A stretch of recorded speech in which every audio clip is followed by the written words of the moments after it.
Hello everyone. तो आज हम लोग का रहने वाला है लेक्चर नंबर 8। ठीक है, आज हम लोग का रहेगा लेक्चर नंबर 8 नहीं 9 तो 8 ही है, हाँ ओके। लेक्चर नंबर 8 रहेगा पॉलिटी का, और इसमें हम लोग स्टार्ट करने वाले हैं काफ़ी बड़ा चैप्टर जो पॉलिटी का माना जाता है, दैट इज़ पार्लियामेंट। और ये पार्लियामेंट चैप्टर ना सिर्फ बहुत बड़ा है बल्कि बहुत ही कॉम्प्लेक्स भी है, और ये जिसकी कॉम्प्लेक्सिटी इसको मैं सिंपल करूँगा आज के इस लेक्चर में। मोस्ट प्रोबेबली तो नहीं, ये चीज़ श्योर है कि पार्लियामेंट चैप्टर और साथ ही साथ जो स्टेट लेजिस्लेचर है वो साथ में करेंगे। मोस्ट प्रोबेबली मैं इस चीज़ के लिए बोल रहा हूँ कि इसके लिए हमें 2 लेक्चर लग सकते हैं, यानी कि आज का और कल का दिन। तो मैं सोच रहा हूँ कि इस वीक पूरा सब ख़त्म कर लें, और मोस्ट प्रोबेबली ये भी है कि आपका अगले वीक तक पॉलिटी ख़त्म हो जाएगा। बिकॉज़ अगर मैं अभी आपसे बात करूँ कि जैसे ही कल आपका ये पार्लियामेंट स्टेट लेजिस्लेचर पूरा होगा साथ में, वैसे ही आप ये मान लीजिए कि आपका पॉलिटी का मेजर चंक ख़त्म हो चुका है। सब माइनर इंपॉर्टेंट चंक्स जो बचे हैं वो हैं आपके कॉन्स्टिट्यूशनल बॉडीज़, फिर है आपका थोड़ा local authorities and supreme court and high court. तो ये कुछ चीज़ें हमारी छोटी छोटी इंपॉर्टेंट बची हैं, यानी पॉलिटी हमारी हो जाएगी फिनिश अगले वीक तक फॉर श्योर ही मैं बोल सकता हूँ। प्रोबेबली तो लगाना सही नहीं है। और पार्लियामेंट और स्टेट लेजिस्लेचर साथ क्यों पढ़ रहे हैं, क्योंकि आप जानते हैं कि क्यों हमने प्रेसिडेंट और गवर्नर साथ में पढ़ा था।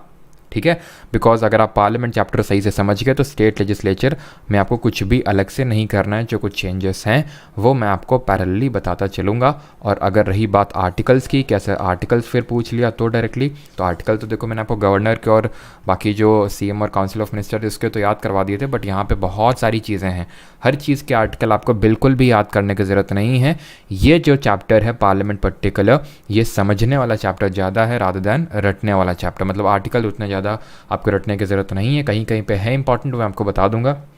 लेकिन आर्टिकल तो ठीक है आप कर भी लेना लर्न, लेकिन पहले आप इसको समझने की पूरी कोशिश करिएगा, बिकॉज ये समझने पे बहुत ज़्यादा बेस्ड है और हर चीज़ आपस में लिंक्ड है। तो अगर आपने कहीं पे भी कुछ भी मिस किया बीच में तो वो लिंकेज को आपका ख़राब कर देगा। और गुड मॉर्निंग सभी को। चार्टर एक्ट्स भी है, राहुल भारद्वाज जो भी करेंगे, आप चिंता न करिए। ऑडियो क्या है सर? आज फर्स्ट डे, समझ आएगा कि नहीं? तो अच्छी बात है कि आज ही के दिन आए हो आप, मतलब आज ही के दिन से मेरा मतलब है आज आप पहले नहीं आए फंडामेंटल ड्यूटी, या फिर सही है आपको कोई, क्योंकि यहाँ पे जो भी हम चीज़ें करेंगे उसका प्रीवियस से कोई ज़्यादा लिंकेज नहीं है। जैसे मैं जब सीडीएस में करवाता हूँ ना, तो पार्लियामेंट चैप्टर से ही मैं स्टार्ट करवाता हूँ। ठीक है, क्योंकि पार्लियामेंट ये जो हो गया पार्ट 5 जो अभी हम पार्लियामेंट देखने वाले हैं, या फिर जो हमने फंडामेंटल राइट, फंडामेंटल ड्यूटी और मेकिंग ऑफ कॉन्स्टिट्यूशन पढ़ा था, इन दोनों का उतना ज़्यादा कोई खासा लिंकेज है नहीं। मैं एकदम ही नेगेट नहीं कर सकता हूँ इस चीज़ को कि कोई लिंकेज नहीं है, बट आपका उससे ऐसा कुछ लिंकेज नहीं है कि अगर आपको वो चीज़ें समझ नहीं है तो आप ये नहीं समझ पाओगे, या फिर अगर ये समझ नहीं पाए तो वो पहले वाला आप नहीं समझ पाओगे। तो दैट मीन कि आपके पास ये एक अच्छी अपॉर्चुनिटी है कि जिन भी लोगों को, या फिर जो भी लोग नए, या फिर जिन लोगों को पहले कुछ ऐसा, अरे यार एक तो स्पैम बड़ा करते हो तुम लोग कॉल कर करके, है ना।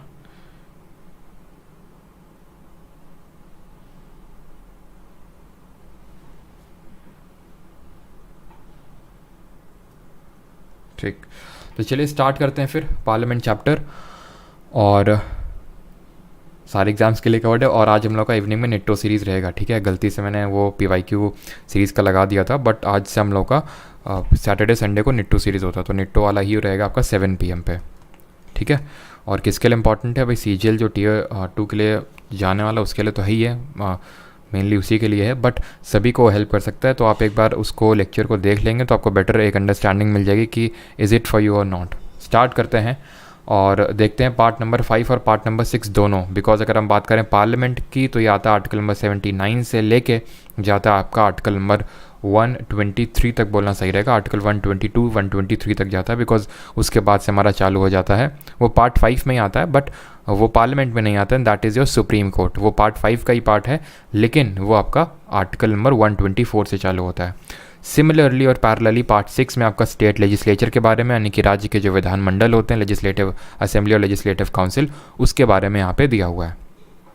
ठीक है, तो चलिए करते हैं स्टार्ट।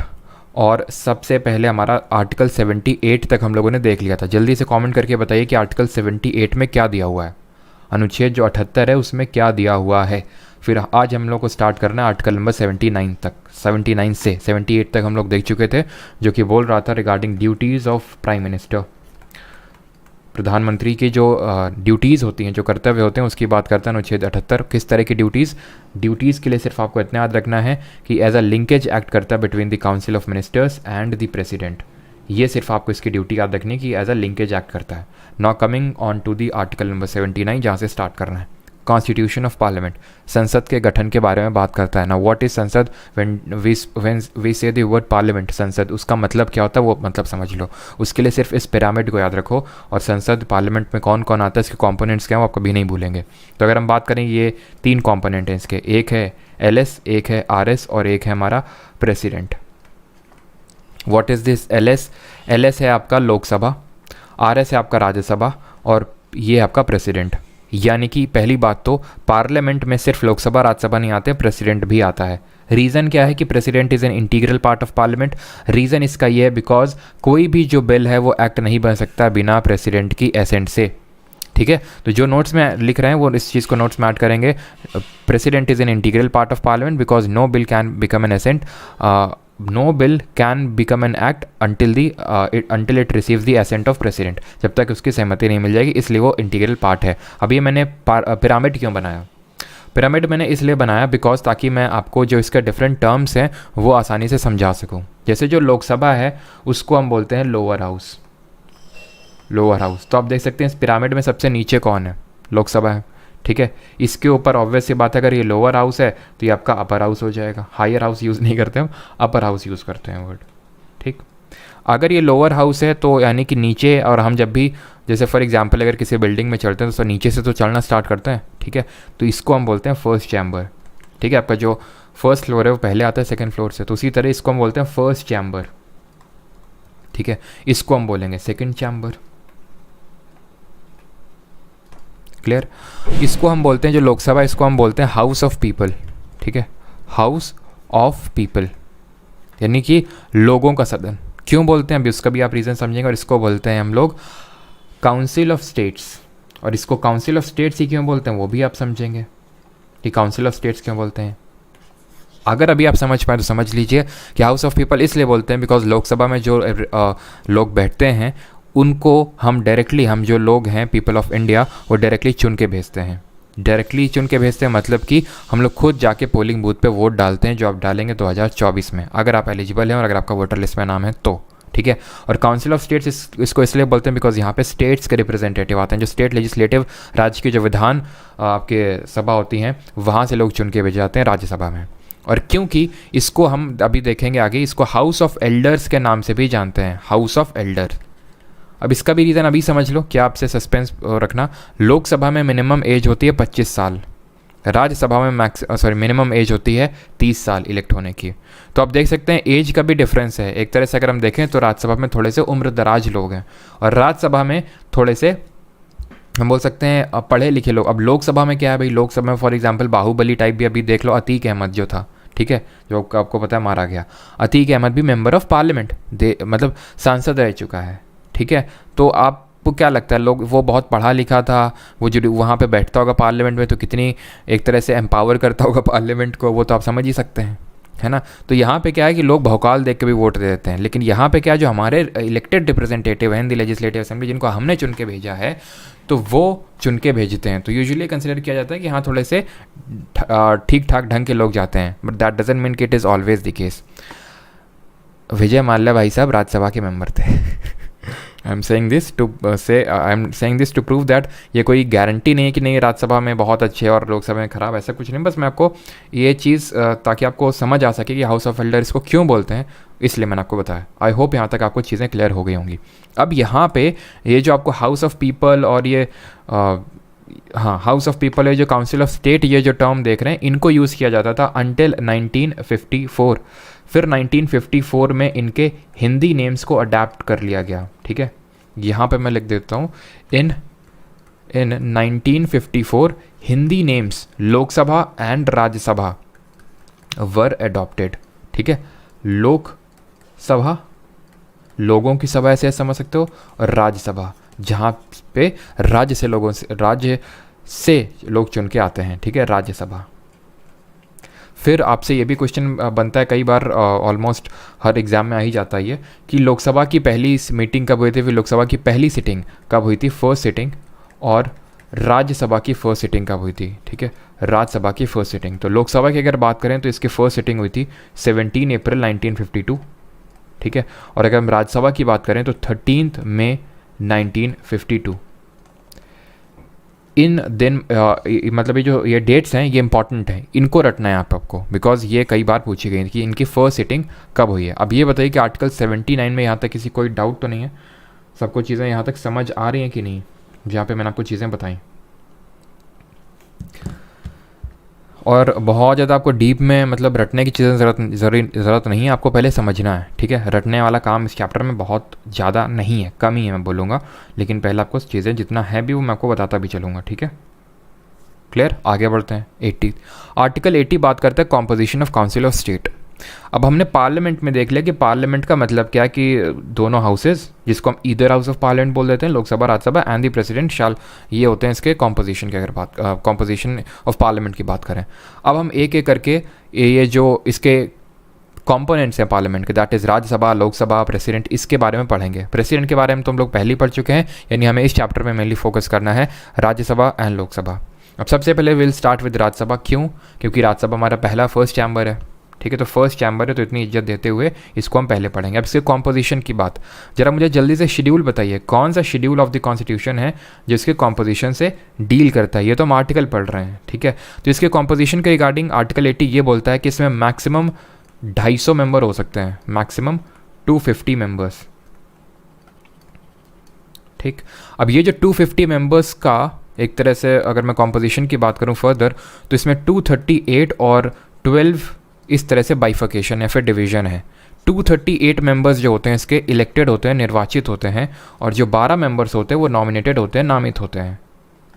इलेक्टेड और नॉमिनेटेड मतलब इसके लिए वोटिंग होती होगी लेजिस्लेटिव असेंबली में कि भाई हमें इन लोगों को चुन के भेजना है, जो जीतता है वो जाके राज्यसभा में बैठता है।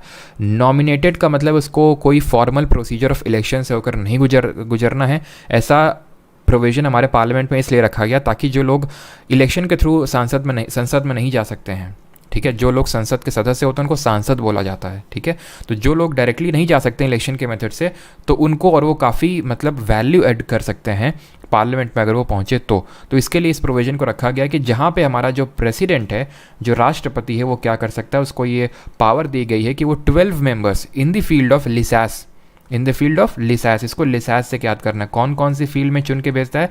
एक तो लिटरेचर यानी कि साहित्य, जिसको हिंदी में बोलते हैं लिटरेचर, या फिर चलो मैं यहाँ पे लिख देता हूँ, ठीक है, जो आपके 12 मेंबर्स नॉमिनेट होते हैं, ठीक है, जो आपके 12 मेंबर्स नॉमिनेट होते हैं वो किस फील्ड में करता है प्रेसिडेंट हमारा, तो लिसास, इसको याद करने का एक ट्रिक आप बोल सकते हो। ली से हो गया आपका लिटरेचर,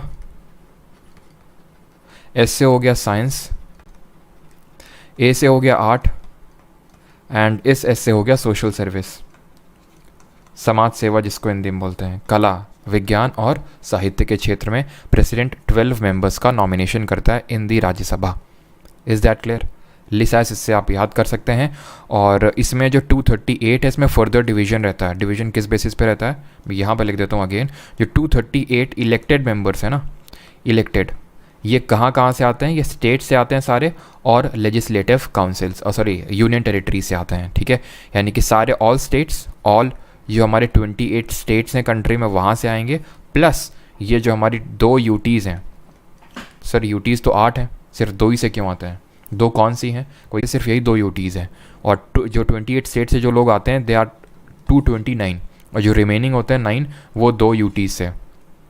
ये मैं बोल रहा हूँ मैक्सिमम, ये मैं एट प्रेजेंट की बात नहीं कर रहा हूँ, ठीक है, और 2 यूटीज़ हैं हमारी दिल्ली एंड पुडुचेरी।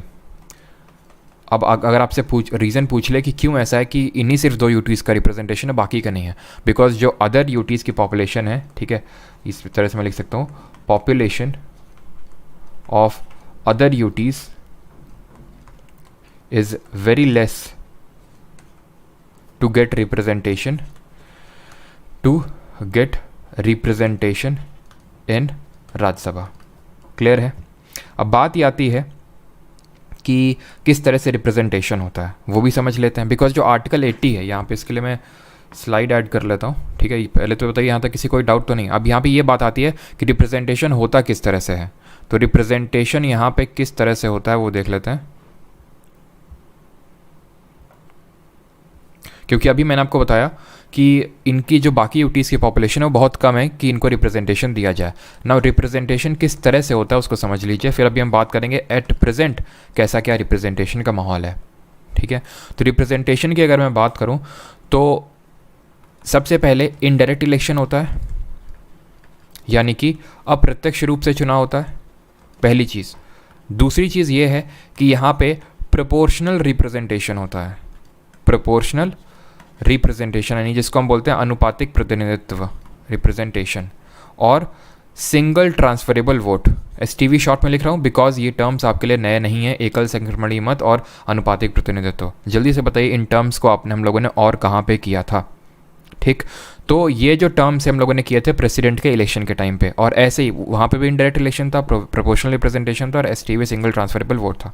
तो यहाँ पे भी राज्यसभा में ऐसे इलेक्शन होता है, यानी कि पॉपुलेशन के प्रोपोर्शन में रिप्रेजेंटेशन मिलेगा लोगों को।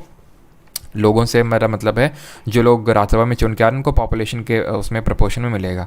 अब किस तरह से सीट्स का डिवीजन होता है ये अभी हम आगे पढ़ेंगे, बट अभी के लिए आपको ये समझना है कि भाई प्रोपोर्शनल रिप्रेजेंटेशन यानी कि पॉपुलेशन के प्रपोर्शन में रिप्रेजेंटेशन होता है। दिल्ली पुडुचेरी की पॉपुलेशन इतनी है कि उनको वहाँ पर रिप्रेजेंटेशन दिया जा सकता है, और वहीं पर लेजिस्लेटिव असेंबली है अगर हम देखें तो। बाकी और किसी स्टेट में लेजिस्लेटिव असेंबली, यूटी में किसी सारे स्टेट में आपकी लेजिस्लेटिव असेंबली है, लेकिन यूटी की अगर बात करें तो सिर्फ दो ही हैं, ये दो हैं दिल्ली एंड पुडुचेरी। अभी आपके जो जम्मू एंड कश्मीर है उसको में भी जब इलेक्शन होंगे तो वहाँ पे भी आपको मिल जाएंगे क्या, जो आपका एक तरह से लेजिस्लेटिव असेंबली। एट प्रेजेंट अब बात कर लेते हैं कि जो मौजूदा समय में क्या राज्यसभा की स्थिति है, यहाँ पे कितना रिप्रेजेंटेशन है। तो एट प्रेजेंट 245 सीट्स हैं। एट प्रेजेंट की मैं बात कर रहा हूँ, 250 हो सकते हैं एक्सम, 245 है। 5 वेकेंट क्यों है? 5 वेकेंट है जो ये POK वाला हिस्सा है, फिर अक्साइचिन वाला जो एरिया है। कल को इसको हम अखंड भारत का जब हिस्सा बनाएंगे तो उनको भी तो रिप्रेजेंटेशन देना होगा, तो इसलिए हमने ये 5 सीट्स को वेकेंट छोड़ रखा है अभी, ठीक है। और सारे स्टेट से अगर मैं डिवीज़न की बात करूँ तो 229 की 229 स्टेट्स से फिल्ड हैं ऑलरेडी। 9 जो यूटीज़ आनी चाहिए उनमें से 4 हैं, तो कितनी हुई 233, और बाकी आई थिंक सारी नॉमिनेटेड हैं इसमें। हाँ, बाकी सारे नॉमिनेटेड हैं। अब नॉमिनेटेड से मुझे याद आता है कि अभी रिसेंट में एक नॉमिनेट की गई हैं आपकी कौन, PT उषा जी, ठीक है। PT उषा जिनको हम पायोली एक्सप्रेस के नाम से जानते हैं, इनको अभी नॉमिनेट किया गया है प्रेसिडेंट के द्वारा। अब हो सकता है आप में से काफ़ी लोगों को ये हो कि PT उषा लिटरेचर से तो है नहीं, साहित्य तो लिखती नहीं है, कोई बुक नॉवल वगैरह तो लिखती नहीं रही है, ना ही साइंस से लेने देना है, ना ही आर्ट से लेने देना है, ठीक है। सोशल सर्विस भी आप में से कुछ लोगों को लग रहा होगा कि इन्होंने क्या सी सोशल सर्विस करी, बट इनको किस ग्राउंड पे फिर यहाँ पे नॉमिनेट किया गया है? Literature, science, art, social service में इनको सोशल सर्विस के ग्राउंड में इनको नॉमिनेट किया गया है by the president in the Rajya Sabha. Reason कि सोशल सर्विस में आपका ये बहुत वाइड स्कोप है, जैसे सचिन तेंदुलकर भी राज्यसभा के MP रह चुके, तो इसलिए उनको सोशल सर्विस से उनको भी वहाँ पे किया गया, बिकॉज ऐसा माना जाता है कि इन्होंने सोशल सर्विस की देश का नाम रोशन करके सोशल सर्विस एक तरह से की है, ठीक है। तो यहाँ तक आई होप सारी चीज़ें सबको क्लियर होंगी, और एक बार मैं आपके कमेंट्स चेक कर लेता हूँ।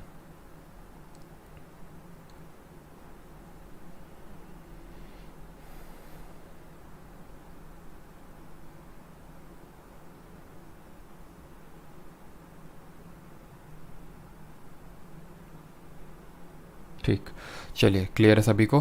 तो अब बढ़ते हैं आगे, और अगला हमारा आर्टिकल है article number 81, composition of house of people. अभी हमने आर्टिकल 80 में देखा, अब यहाँ पे मैंने शेड्यूल भी पूछा था, राइट। शेड्यूल था आपका 4 शेड्यूल, ठीक है। चौथी अनुसूची होगी आपकी, याद करिए, tears of old PM, TEAR। ये जो चौथा नंबर का है वो बात कर रहा है R से Rajya Sabha, allocation of seats in the Rajya Sabha. और बाकी अगर किसी का मैं कोई डाउट बीच में आंसर नहीं कर पाता हूँ, बिकॉज मेरा इस टाइम पे फोकस रहता है कि मैं जो पढ़ाना चाहता हूँ वो पढ़ाऊँ। ऐसा ना हो कि आपके कमेंट्स के चक्कर में कोई बात दिमाग से स्किप हो जाए और वो फिर एग्ज़ाम में आ जाए। तो इसलिए अगर किसी का फिर भी कोई डाउट रह जाता है, वैसे तो मैं पैरेलली चेक करता रहता हूँ, मतलब जब आपसे पूछता हूँ उसके बाद, तो अगर फिर भी रह जाता है तो आप लास्ट में पूछ सकते हैं ज़रूर। मैं बिना अपने ये चीज़ ऑब्जर्व की होगी कि बिना आपके मैं डाउट क्लियर के क्लास नहीं स्किप। जब फिर आपके डाउट्स इस तरह से हो जाते हैं, सर फेस कब दिखाओगे ये सब, तो तभी मैं ख़त्म करता हूँ क्लास फिर, ठीक है।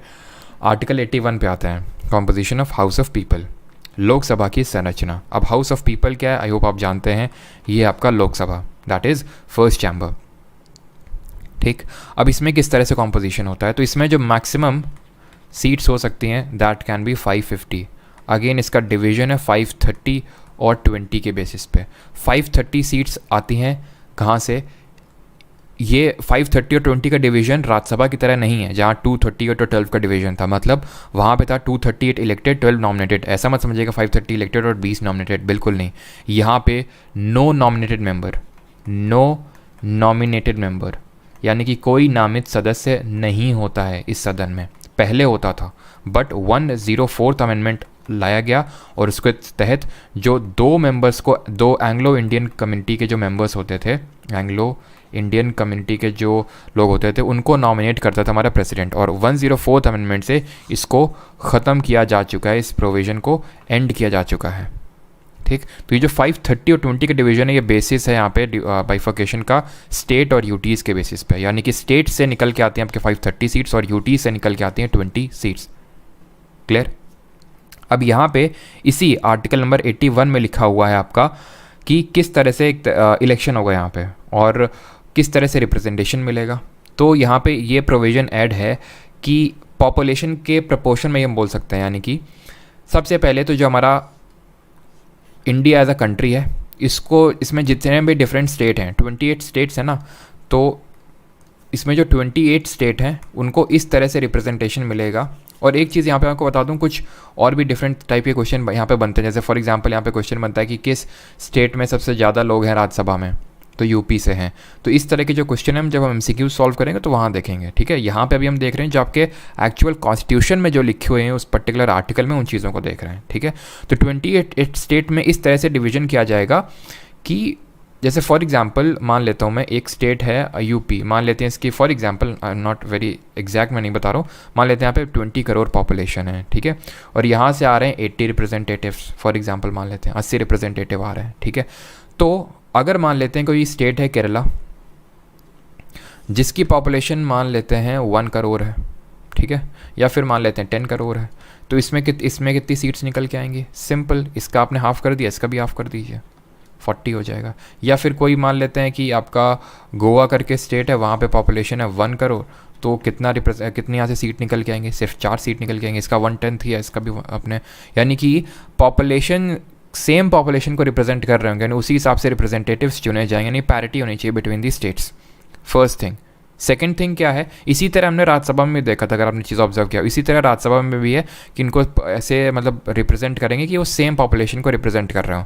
फर्दर जो इनका डिवीजन होता है विद इन दी स्टेट, जैसे फॉर एग्जांपल मान लेता हूँ मैं, यूपी स्टेट है, ये यूपी स्टेट है, ठीक है, ये डिफरेंट कॉन्स्टिट्यूएंसीज में बटेगा, होती है ना, जैसे कि for example Kanpur Nagar constituency, Kanpur Dehat constituency, Akbarpur constituency, या फिर मतलब ये तो मैं कानपुर की बता रहा हूँ, ऐसे हर जगह आपकी जो कॉन्स्टिट्यूएंसी होती है कि हमारे यहाँ से सांसद ये हैं, हमारे यहाँ से विधायक हैं, तो उसके लिए ऐसे डिफरेंट पार्ट्स में डिवाइड किया जाता है स्टेट को। और किस तरह से डिवाइड करता है और कौन डिवाइड करता है, ये हम अगले आर्टिकल में पढ़ेंगे 82 में। बट ये जो 81 है, ये एक तो कॉम्पोजिशन है, जो लोकसभा की बात करता है तो ये बात करता है कि पैरिटी रहनी चाहिए विद इन द स्टेट, पहली बात तो। और दूसरी बात ये है कि parity with in among the state, यानी इंटर स्टेट अगर मैं बात करूँ, और इंट्रा स्टेट भी पैरिटी होनी चाहिए। इंट्रा स्टेट मतलब है कि फॉर एग्जांपल ये जो मैंने डिवीजन किया है, तो ये इसका बेसिस ये रहा होगा कि ये यहाँ पे जितनी पॉपुलेशन रहती है उतनी पॉपुलेशन यहाँ भी रहती है, उतनी पॉपुलेशन यहाँ पे भी रहती है, ताकि एक रिप्रेजेंटेटिव सेम पॉपुलेशन को रिप्रेजेंट कर रहा हो। ठीक है, अब यहाँ पे एक लूप होल भी है। लूप होल आप समझिए क्या होगा यहाँ पे। लूप होल ये होगा कि यूपी जैसे इतने, जहाँ पे भर के मतलब इतनी ज़्यादा जनसंख्या, सबसे हमारा पॉपुलर स्टेट है, और जैसे फॉर एग्जांपल बात कर लें सिक्किम जो कि लीस्ट पॉपुलर स्टेट है, तो या फिर साउथ इंडिया के स्टेट हैं, जो अब देखो होता क्या जनरली, जहाँ पे लिटरेसी कम होती है वहाँ पे पॉपुलेशन ज़्यादा होती है, ऐसा होता है। जैसे केरला अगर हम बात करें तो काफ़ी लिटरेट है, काफ़ी से मतलब मोस्ट लिटरेट स्टेट है अकॉर्डिंग टू 2011 का सेंसस। पॉपुलेशन कम है साउथ इंडिया में, वैसे भी उतनी पॉपुलेशन है नहीं जितनी नॉर्थ इंडिया में। तो साउथ इंडिया के लोगों ने बोला कि भाई ये क्या हो रहा है, क्या है ये सारी चीज़ें, मतलब हम एक तो पॉपुलेशन लिमिट कर रहे हैं, ठीक है, जो कि कायदे से होना चाहिए, और नॉर्थ इंडिया के लोग जो हैं बढ़ाए पड़े हैं, तो आप उनको रिप्रेजेंटेशन दे रहे हो ज़्यादा और हमको कम रिप्रेजेंटेशन दे रहे हो, मतलब हम अच्छा कर रहे हैं तो एक तरह से आप हमें पनिश कर रहे हो। तो इसको लेके अभी क्या हुआ वो आगे देखेंगे अगले आर्टिकल में, बट आई होप कि यहाँ तक आपको चीज़ें क्लियर होंगी। बट अगर एट प्रेजेंट की बात करें, ये मैक्सिमम सीट्स हो सकती हैं लोकसभा में, एट प्रेजेंट की बात करें तो ये है 545। अगेन ये 5 सीट्स वैकेंट, 543 है, ठीक है 543 है, क्योंकि जो एंग्लो इंडियन वाला वो नॉमिनेशन खत्म हो चुका है। 543 रिमेनिंग जो सीट्स वेकेंट हैं वो अगेन जो पीओके वाला हिस्सा है अक्साइचिन या फिर फर्दर कोई टेरिटरी हम ऑक्यूपाई कर सकते हैं। अच्छा ये बताइए, जब हम टेरिटरी को अपने इंडियन जो किसी फॉरेन टेरिटरी को इंडिया में अगर हमें एक्सेप्ट करना है तो कौन से आर्टिकल का यूज़ करके ये होता है, कमेंट बताइए जल्दी से। हम लोगों ने पार्ट 1 ऑफ द कॉन्स्टिट्यूशन पढ़ा था, तो यहाँ तक चीज़ें क्लियर हैं आपकी। ठीक, अब बढ़ा जाए अगले आर्टिकल पे, आर्टिकल नंबर 82। तो ठीक है, और इसी तरह यहाँ पे भी रिप्रेजेंटेशन तो हमने देखा था। और यहाँ पे इलेक्शन का अगर मैं मेथड बात करूँ, ठीक है, तो यहाँ पे डायरेक्ट इलेक्शन होता है, ठीक है, यानी कि प्रत्यक्ष चुनाव होता है और लोग डायरेक्टली जाके पोलिंग बूथ्स पे वोट डालते हैं। अब आते हैं article number 82, readjustment after each census, प्रत्येक जनगणना के बाद पुनः समायोजन। अब यहाँ पे मैंने पॉपुलेशन टर्म को यूज़ किया कि सेम पॉपुलेशन को रिप्रेजेंट कर रहा होगा, ये सेम पॉपुलेशन को रिप्रेजेंट कर रहा होगा, उसी तरह यूपी जितना सेम पॉपुलेशन को रिप्रेजेंट कर रहा होगा, और केरल भी, सिक्किम भी, हर स्टेट, ठीक है, नहीं inter state and intra state parity वो होनी चाहिए। तो पॉपुलेशन किसके बेसिस पे डिटरमाइन करी जाएगी? फॉर एग्जांपल पॉपुलेशन तो घटती बढ़ती रहती होगी। जैसे अगर मान लेते हैं कि आज पॉपुलेशन कुछ अलग होगी किसी स्टेट की, कल हो सकता है आज से 1 महीने बाद अलग हो, बिल्कुल हो सकता है और होता भी है, ठीक है, ऐसा तो नहीं एकदम कॉन्टिन्यूटी में चलती रहेगी। तो पॉपुलेशन को डिटरमाइन करने के लिए एक डीलिमिटेशन कमीशन बैठता है, परिसीमन आयोग, डीलिमिटेशन कमीशन। इसके लिए एक्चुअल में कॉन्स्टिट्यूशन ने ये बोला है कि पार्लियामेंट अपने से डिटरमाइन कर सकता है, एक ऐसी कोई बॉडी को संगठित कर सकता है जो कि ये पूरा डिलिमिटेशन करके देगा। डिलिमिटेशन मतलब है कि इन कॉन्स्टिट्यूएंसीज का बंटवारा करेगा ऑन विच बेसिस, पॉपुलेशन के बेसिस पे। और ये कब गठन किया जाएगा? हर सेंसस के बाद, बिकॉज हर एक सेंसस के बाद जो 10 साल में होता है उसके बाद ही हमें एक तरह से पॉपुलेशन चेंज के बारे में एक्चुअल पता चल पाता है। तो इसी वजह से डिलिमिटेशन कमीशन का गठन हर सेंसस के बाद किया जाएगा, ठीक है, और ये किया गया, ठीक है, कुछ सालों तक तो किया गया। जैसे सबसे पहले 1952 में इसका गठन किया गया, डिलिमिटेशन कमीशन, परिसीमन आयोग का। लेकिन फिर वही जो मैंने आपको बात बोली कि जो साउथ इंडिया के जो स्टेट्स थे उन्होंने ये बात उठाई कि हर सेंसस के बाद आप ये देख रहे हैं कि नॉर्थ इंडिया की पॉपुलेशन इंक्रीज हो रही है हमारे कंपैरिजन में, तो उनको और रिप्रेजेंटेशन मिल रहा है, और रिप्रेजेंटेशन मिल रहा है। अच्छा मैं आपको यूएसए में अगर बताऊँ तो यूएसए का जो अपर हाउस होता है, जैसे हमारे यहाँ राज्यसभा है, तो उनके यहाँ जो हाउस ऑफ सेनेट है वहाँ पे हर एक स्टेट से 2-2 सीट निकल के आती हैं, यानी कि चाहे आपकी पॉपुलेशन जितनी भी हो लेकिन हर स्टेट को इक्वल रिप्रेजेंटेशन मिला हुआ है। अच्छा ये बताइए कि हमारे इंडिया में जो हर स्टेट को इक्वल रिप्रेजेंटेशन नहीं है राज्यसभा में, ये एक फेडरल फीचर है या फिर यूनिटरी फीचर होगा, बताइए, ठीक है। तो ये चीज़ उठाई गई और इसी वजह से फिर किया गया, एक अमेंडमेंट किया गया, 42nd अमेंडमेंट ऑफ 1976। उसने बोला कि 2000 तक सीट्स फिक्स हो जाएंगी, यानी कि फ्रीज कर देते हैं हम 42nd अमेंडमेंट से, यानी कि अब कोई हर सेंसस के बाद आपको कोई कमीशन, डिलिमिटेशन कमीशन बिठाने की ज़रूरत नहीं है। जो पहले पॉपुलेशन थी उसी के बेसिस पे, जो 1971 में थी उसी के बेसिस पे आप करते रहो, ठीक है। फिर फर्दर इस चीज़ को एक्सटेंड कर दिया गया, 84th अमेंडमेंट जो हुआ आपका, उससे 2026 तक के लिए एक्सटेंड कर दिया गया कि 2026 तक आपको अगेन कोई डिलिमिटेशन कमीशन बिठाने की ज़रूरत नहीं है। जो 1991 था पहले, फिर अभी 2001 हो गया, ठीक है, कि जो 2001 की जो पॉपुलेशन है अकॉर्डिंग टू 2001 का सेंसस, उसके अकॉर्डिंग आप करते रहो क्या, सीटों का बंटवारा, आपको बिठाने की ज़रूरत नहीं है। तो बस ये आपको अमेंडमेंट पता होना चाहिए कि 84th अमेंडमेंट ने डिलिमिटेशन कॉन्स्टिट्यूएंसीज का 2026 तक फ्रीज कर रखा है। आई होप यहाँ तक सारी चीज़ें सभी को क्लियर होंगी, ठीक है। 2001 के सेंसस के अकॉर्डिंग सारी चीज़ें फ्रीज हो चुकी हैं। अब आते हैं आर्टिकल नंबर 83 देखते हैं, and that talks about the duration of houses of parliament. संसद के सदनों की अवधि कितनी होगी? ड्यूरेशन क्या है, डाउट?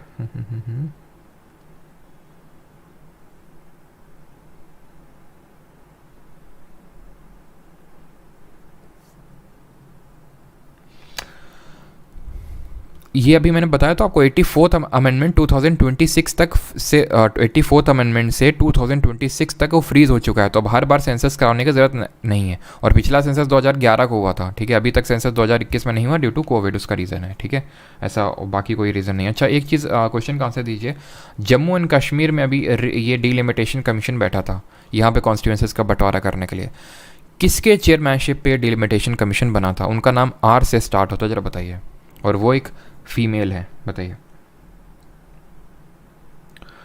चलिए तो अभी आते हैं duration of houses of parliament. सबसे पहले हम बात कर लेते हैं अपने राज्यसभा की कि इसका ड्यूरेशन कितना होता है। इसका कोई ड्यूरेशन नहीं होता है, नो ड्यूरेशन।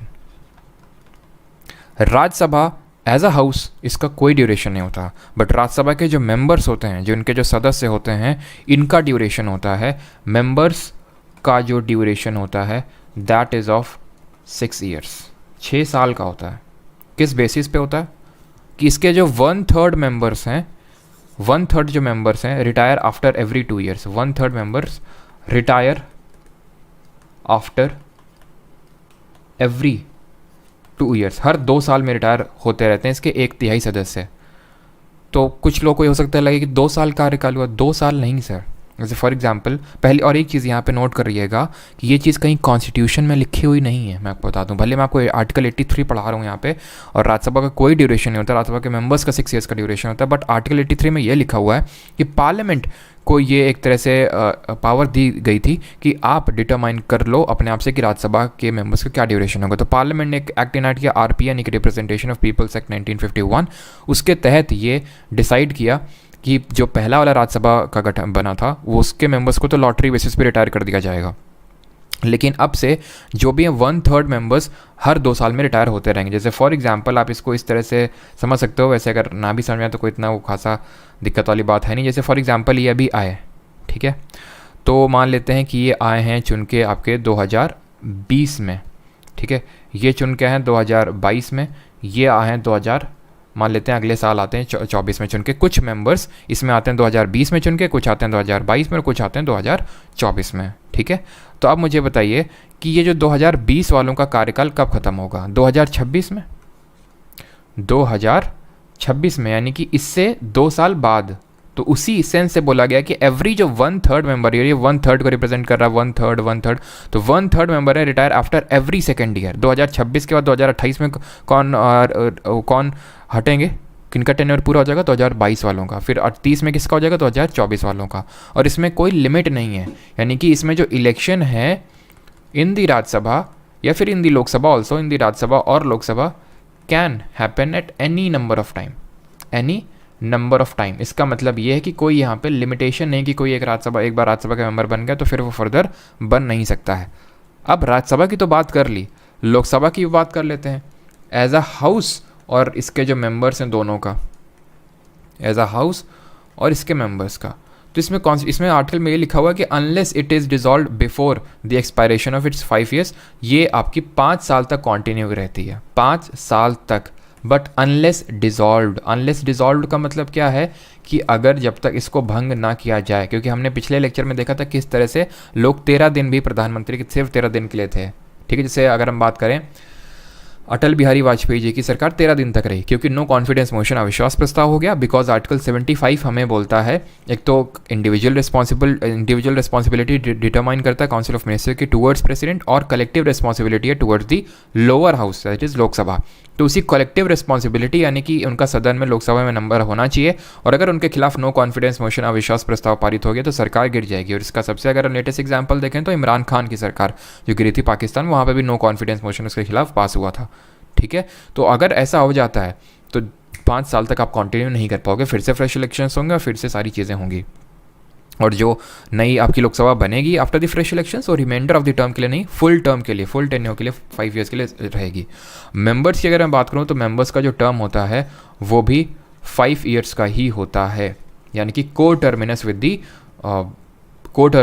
दी आपका जो ड्यूरेशन होता है of Lok Sabha as a house. Clear है यहाँ तक सभी को? यहाँ तक सभी को सारी चीज़ें क्लियर? चलिए आगे बढ़ते हैं। और एक चीज़ यहाँ पे नोट करिएगा कि आपके दिमाग में हो सकता है क्वेश्चन आए कि क्या इसका ड्यूरेशन एक्सटेंड भी हो सकता है? तो yes, duration can be extended, duration can be extended, लेकिन सिर्फ एक केस में। वो केस क्या है? Only in case of emergency. जब नेशनल एमरजेंसी लगी हो उस केस में ड्यूरेशन एक्सटेंड किया जा सकता है for 1 year at a time. And when I से 1 ईयर, और एमरजेंसी भी अलग से करेंगे, एक टॉपिक है इसके बाद। कल तो ठीक है पार्लियामेंट लेक्चर 2 करेंगे, और कल ही याद रखिएगा आपका टेस्ट भी होगा, ठीक है, जो आपका प्राइवेट टेलीग्राम ग्रुप है वहाँ पे। और मंडे को अमेंडमेंट और इमरजेंसी होगा, ठीक है। तो emergency for 1 year at a time. Now what does this mean at a time? इसका मतलब है कि इसके पीरियड को, लोकसभा को, ड्यूरेशन को कभी तक भी एक्सटेंड किया जा सकता है जब तक इमरजेंसी लगी है। फॉर एग्जाम्पल आज इमरजेंसी लगी है, ठीक है, और इमरजेंसी 3 साल से हट ही नहीं रही है, तो 3 साल तक एक्सटेंड रहेगा। लेकिन हर 1 साल के जैसे के लिए प्रेसिडेंट अप्रूव करेगा, जैसे प्रेसिडेंट ने पार्लियामेंट अप्रूव करेगा, पार्लियामेंट ने अप्रूव कर दिया तो 1 साल और कंटिन्यू रहेगी, ठीक है, फिर 1 साल और कंटिन्यू रहेगी, इस तरह से, ठीक है। लेकिन इसमें कोई ऐसा ड्यूरेशन नहीं है कि सिर्फ 3 साल तक एक्सटेंड कर सकता है, 4 साल तक, जब तक इमरजेंसी रहेगी। बट इमरजेंसी सीज होने पे, यानी कि इमरजेंसी मान लेते हैं ख़त्म हो गई, भी नेशनल इमरजेंसी नहीं है, तो मैक्सिमम 6 महीने तक आगे बढ़ सकता है। जैसे आज मान लेते हैं कि है आपका अगस्त, 12 अगस्त है आज 2023, और अभी तक इमरजेंसी लगी थी, आज इमरजेंसी खत्म हो गई, तो इसके आगे 6 महीने तक जोड़ लीजिए। इसके 6 महीने के अंदर अंदर फ्रेश इलेक्शंस आपको करवाने हैं और अगली लोकसभा को जल्दी सेलेक्ट करना है। अब कोई भी हालत में, चाहे पार्लियामेंट अप्रूव भी कर दे, आपका इसका ड्यूरेशन जो है एक्सटेंड नहीं किया जा सकता है। Now coming on to the article number 84 and that talks about the qualification for membership of parliament, यानी संसद की सदस्यता के लिए योग्यता की बात करता है। अब किस तरह की योग्यता चाहिए? सबसे पहली योग्यता तो यही चाहिए होगी, he should be a citizen of India, ठीक है, सिटीजन ऑफ इंडिया होना चाहिए, यानी कि भारत का नागरिक होना चाहिए, ठीक है। और इसी में लिखा हुआ है कि ये ओथ ले, ठीक है, एक तो सिटीजन हो और ओथ ले यानी कि शपथ ले। अब शपथ कौन सी लेगा? शपथ किस में मेंशन है? 3rd शेड्यूल में मेंशन है, आप रिकॉल करो, ठीक है। और यहाँ पे फिर आपका दूसरा प्रोविजन है रिगार्डिंग द एज, कि आपकी उम्र कितनी होनी चाहिए। तो अगर हम लोकसभा के टर्म से बात करें तो डिफरेंट, और राज्यसभा के टर्म्स में डिफरेंट है। लोकसभा में आपकी मिनिमम एज 25 ईयर्स होनी चाहिए, मिनिमम 25 साल की आपकी एज होनी चाहिए अगर आपको लोकसभा में चुन के जाना है, और राज्यसभा में तो आपका 30 ईयर्स ऑफ एज मिनिमम होना ही चाहिए। अब जल्दी से मुझे ये बताइए कि किसके क्वालिफिकेशन हमने ये पढ़ा था, he should be qualified to be appointed as a member of Lok Sabha, बताइए।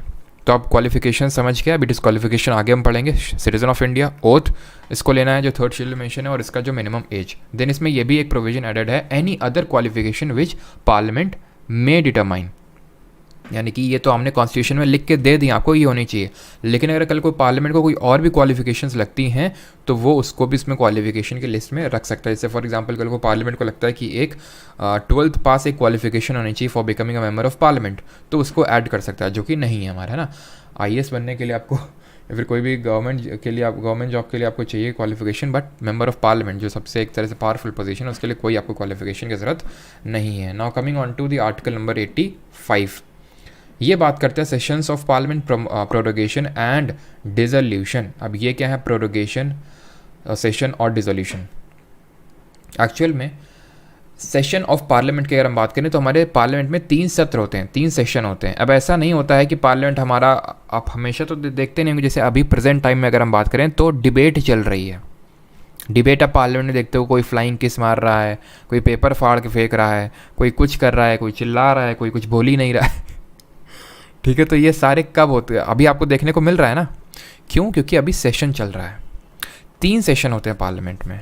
एक होता है बजट सत्र, जिसको हम बोलते हैं बजट सेशन, एक होता है आपका मानसून सत्र, मानसून सेशन, और एक होता है आपका विंटर सेशन, यानी कि शीतकालीन सत्र। यानी कि पहली बात तो कोई आपका ग्रीष्मकालीन यानी कि समर सेशन नहीं होता है।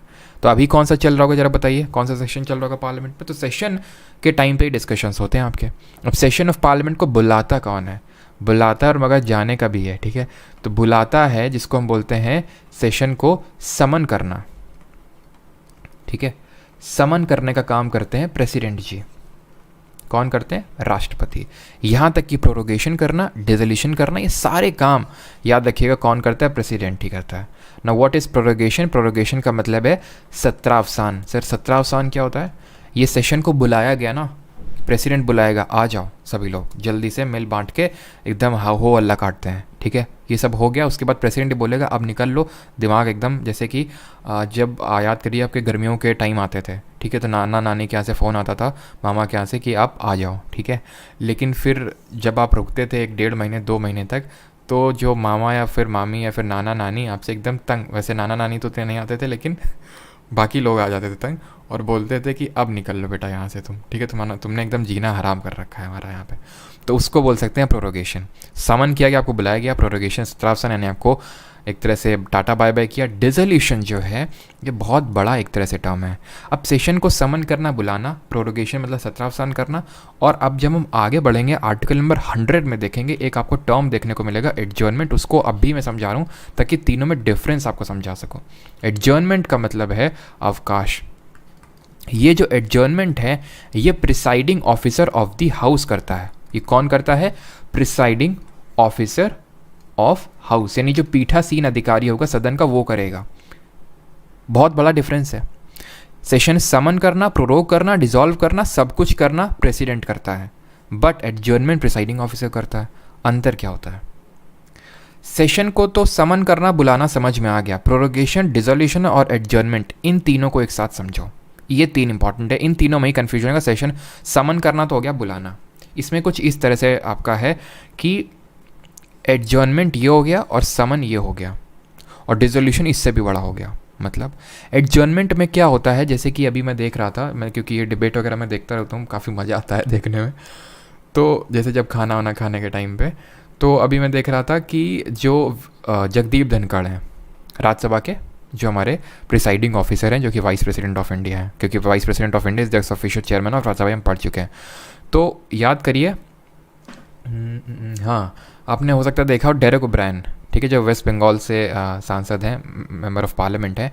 तो उन्होंने बोला, मतलब उन्होंने ये इशू रेज़ किया कि सर जब आप बाकी मतलब जब बीजेपी के मेंबर्स का नाम ले रहे हैं तो उनका नाम लेके बीजेपी बोल रहे हैं। अभी आपने नाम लिया तो कांग्रेस और या फिर उस पार्टी का नाम क्यों नहीं ले रहे हैं? ठीक है, तो ऐसा करके उन्होंने इशू रेज़ किया। उन्होंने बोला डेरेक ओब्रायन बैठ जाओ। डेरेक ओब्रायन नहीं माने, ठीक है। तो उन्होंने क्या किया, वो उन्होंने कहा कि सेशन को उन्होंने एडजर्न कर दिया और उन्होंने बोल दिया कि अब हम लोग लंच के बाद मिलेंगे। ठीक है, याद करिए, पीके मूवी आपने देखी होगी, ठीक है, आप में से काफ़ी लोगों ने। पीके मूवी में क्या था, जब आमिर खान जाता है वहाँ पे और पंडित जी से मतलब कुछ ऐसा कुछ इशू रेज़ करता है वहाँ पे, तो पंडित जी के जो सहयोगी होते हैं बोलते हैं आरती शुरू की जाए, मतलब चीज़ को कवर अप करने के लिए। तो उसी से आप रिलेट कर सकते हो कि एडजर्नमेंट कर देते हैं हमारे प्रिसाइडिंग ऑफिसर। लेकिन सिर्फ इसीलिए नहीं करते हैं, ये हम देखेंगे आर्टिकल नंबर 100 में जब देखेंगे। दैट मीन्स कि एडजर्नमेंट एक चीज़ है कि भाई आपने बोला कि अभी चलो छुट्टी है, कल आके मिलते हैं या फिर लंच के बाद मिलते हैं, यानी कि आपने एक डेट मेंशन कर दी, किसने? प्रिसाइडिंग ऑफिसर ने, कि हम लोग इस दिन आके अब मिलेंगे। That is called an adjournment of presiding officer करता है। Now what is this prorogation? Prorogation में क्या है, आपने एक पूरे सेशन को उड़ा दिया, ठीक है, इट एंड्स अ सेशन। लेकिन अगर मैं एडजर्नमेंट की बात करूं तो it ends only a sitting और अ मीटिंग, ठीक है, it's only ends a sitting और अ मीटिंग। अभी सिटिंग और मीटिंग में अंतर क्या होता है वो भी समझ लो। वैसे तो ये पूछेगा नहीं, बट इन लोगों का जो सत्र चालू होता है, दिन चालू होता है सुबह 11 बजे से चालू होता है।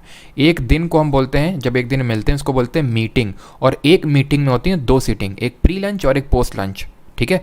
1 बजे इन लोगों का फिर लंच होता है, पहले 11 से 12 क्वेश्चन आवर चलता है, प्रश्नकाल। अब क्योंकि ये कॉन्स्टिट्यूशन में कहीं मेंशन नहीं है क्वेश्चन आवर, प्रश्नकाल, इसलिए उसको हम यहाँ पे मतलब अभी इसको आप आर्टिकल में नहीं पढ़ोगे, लेकिन ये सारी चीज़ें आपको करवा दूंगा, ठीक है, जो एक्स्ट्रा चीज़ें। तो सबसे पहला जो घंटा होता है उसको हम प्रश्नकाल बोलते हैं, जहाँ पे लोग क्वेश्चंस रेज करते हैं। कौन? जो हमारे मान लेते हैं विपक्षी दल है, वो क्वेश्चन पूछेंगे। फिर 12 से 1 होता है 0 आवर, जहाँ पे एजेंडा ऑफ द डे को डिसाइड किया जाता है। तो चलो यहाँ पे मैं बता देता हूँ, ठीक है, आपको जब बात आ ही रही तो फिर क्यों अलग से करेंगे। तो 11 AM से लेकर आपका 12 PM तक क्या चलता है, क्वेश्चन आवर चलता है। ये नहीं पूछेगा आपसे सुबह 11 बजे से सुबह दोपहर 12 बजे तक, नहीं, ये आपसे पूछेगा what is question of hour, और क्वेश्चन ऑफ आवर कहीं पे भी कॉन्स्टिट्यूशन मेंशन नहीं है। तो ये पहला घंटा होता है, it is the first hour of every meeting, ठीक है। और अगर हम बात करें इसके बाद चालू होता है आपका 0 आवर इसके जस्ट क्वेश्चन आवर के बाद स्टार्ट होता है। एंड अगर हम 0 आवर की बात करें तो ये होता है to decide the agenda of the day, यानी agenda of the day is decided in this 0 hour. उसके बाद लंच हो जाएगा, लोग मैगी वैगी समोसे वमोसे खाएंगे, जाके बाहर गप्पेबाजी करेंगे, और उसके बाद मिलके आगे सोएंगे, फ़ोन चलाएंगे, और फ़ोन में क्या क्या देखेंगे पता नहीं क्या क्या देखते हैं। कभी कभी वीडियोज़ वायरल होते हैं इन लोगों के। हाँ, आप देखो एक बार, पता नहीं कोई बंगाल का बीजेपी का MLA था, भाई साहब पता नहीं क्या ही देख रहे थे कोई कैंडी क्रश खेलता पाया जाता है। खैर, अब ऐसा नहीं कि हमारे सारे मेंबर ऑफ पार्लियामेंट ऐसा ही करते हैं, काफ़ी लोग अच्छे, मतलब मोस्टली अच्छे लोग हैं, वहाँ तक पहुँचे हैं तो यार मेहनत से। लेकिन हाँ, कुछ लोग तो हैं कि उनके बारे में कुछ कहा नहीं जा सकता, लेकिन ऐसा नहीं होता है कि मतलब सारे ही सांसद ख़राब होते हैं। जैसे नितिन गडकरी को जी को देख लीजिए, या फिर काफ़ी हैं विपक्षी दल में भी हैं, इन सरकार में भी हैं, जो एक्चुअल में सही क्रिटिसिज्म करते हैं, सही उस पर डिस्कशन भी करते हैं, ऐसी बात नहीं। जैसे मनोज कुमार झा हैं, है ना। चलिए, तो अभी आते हैं article number 86। I hope clear हो गया होगा। नहीं क्लियर हुआ तो मैं भी, क्यों? क्योंकि अभी मैंने डिसोल्यूशन तो बताया नहीं। तो डिसोल्यूशन की अगर मैं बात करूँ तो डिसोल्यूशन होता है बहुत बड़ा टर्म, जहाँ पे यहाँ पे लिख दूँ, ठीक है। डिसोल्यूशन यहाँ पे लिखता हूँ मैं ग्रीन कलर से, ठीक है। डिसोल्यूशन में आपको ये याद रखना है कि it ends the very life of Lok Sabha, very life of Lok Sabha, यानी कि इसने एक सिटिंग उड़ाई या फिर मीटिंग उड़ाई, ठीक है। इसने एक सत्र उड़ा दिया, इसने लोकसभा ही उड़ा दी। कैसे? जब नो कॉन्फिडेंस मोशन पास हो गया ना, उसके पास होने के बाद जो प्रेसिडेंट है वो हाउस को डिसॉल्व कर देंगे कि अब निकल लो तुम लोग सारे के सारे लोग, अब फ्रेश हो। कि व्हाट इज एडजर्नमेंट सीने डाई। एडजर्नमेंट सीने डाई क्या होता है ये? तो एडजर्नमेंट सीने डाई होता है कि जब प्रिसाइडिंग ऑफिसर एंड कर देता सिटिंग या मीटिंग को without naming a date of reassembly. क्या होता है एडजर्नमेंट में? कि वो बोलेगा कि अब मैं एडजर्न कर रहा हूँ और लंच के बाद मिलो या फिर कल आके मिलते हैं अभी, पहली चीज़, ठीक है। और एडजर्नमेंट सीनियर टाइम में क्या है, वो बोल देगा कि अब निकल लो, वो डेट नहीं बताएगा कि कौन सी डेट में मिल रहा है। तो सर फिर कब मिलेंगे? तो वो एक्चुअल में ये इस टूल का यूज़ करता है प्रिसाइडिंग ऑफिसर टू शो अ झंडा टू द प्रेसिडेंट कि अब बेटा हमारी तरफ से हम तुमको सिग्नल दे रहे हैं कि तुम अब प्रोरोग कर दो इस पूरे सेशन को। तो एक तरह से adjournment sine die just before the prorogation किया जाता है बाय दी हमारा प्रिसाइडिंग ऑफिसर। एक तरह से वो झंडा दिखा रहा है प्रेसिडेंट को कि अब सब कुछ डिस्कशन हो चुके हैं, अब तुम प्रोरोग कर सकते हो। यानी कि यहाँ पे कोई डेट ऑफ रीअसेंबली नहीं मेंशन की जाती है। आगे बढ़ते हैं 86 पे। एक बार मैं कमेंट्स चेक कर लेता हूँ, फिर आगे बढ़ते हैं।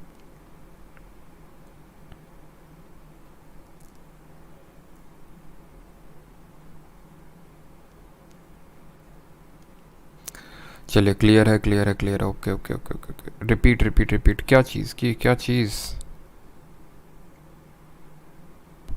क्या रिपीट करना है? बफरिंग हो रही है क्या? बफरिंग हो रही है क्या? क्यों?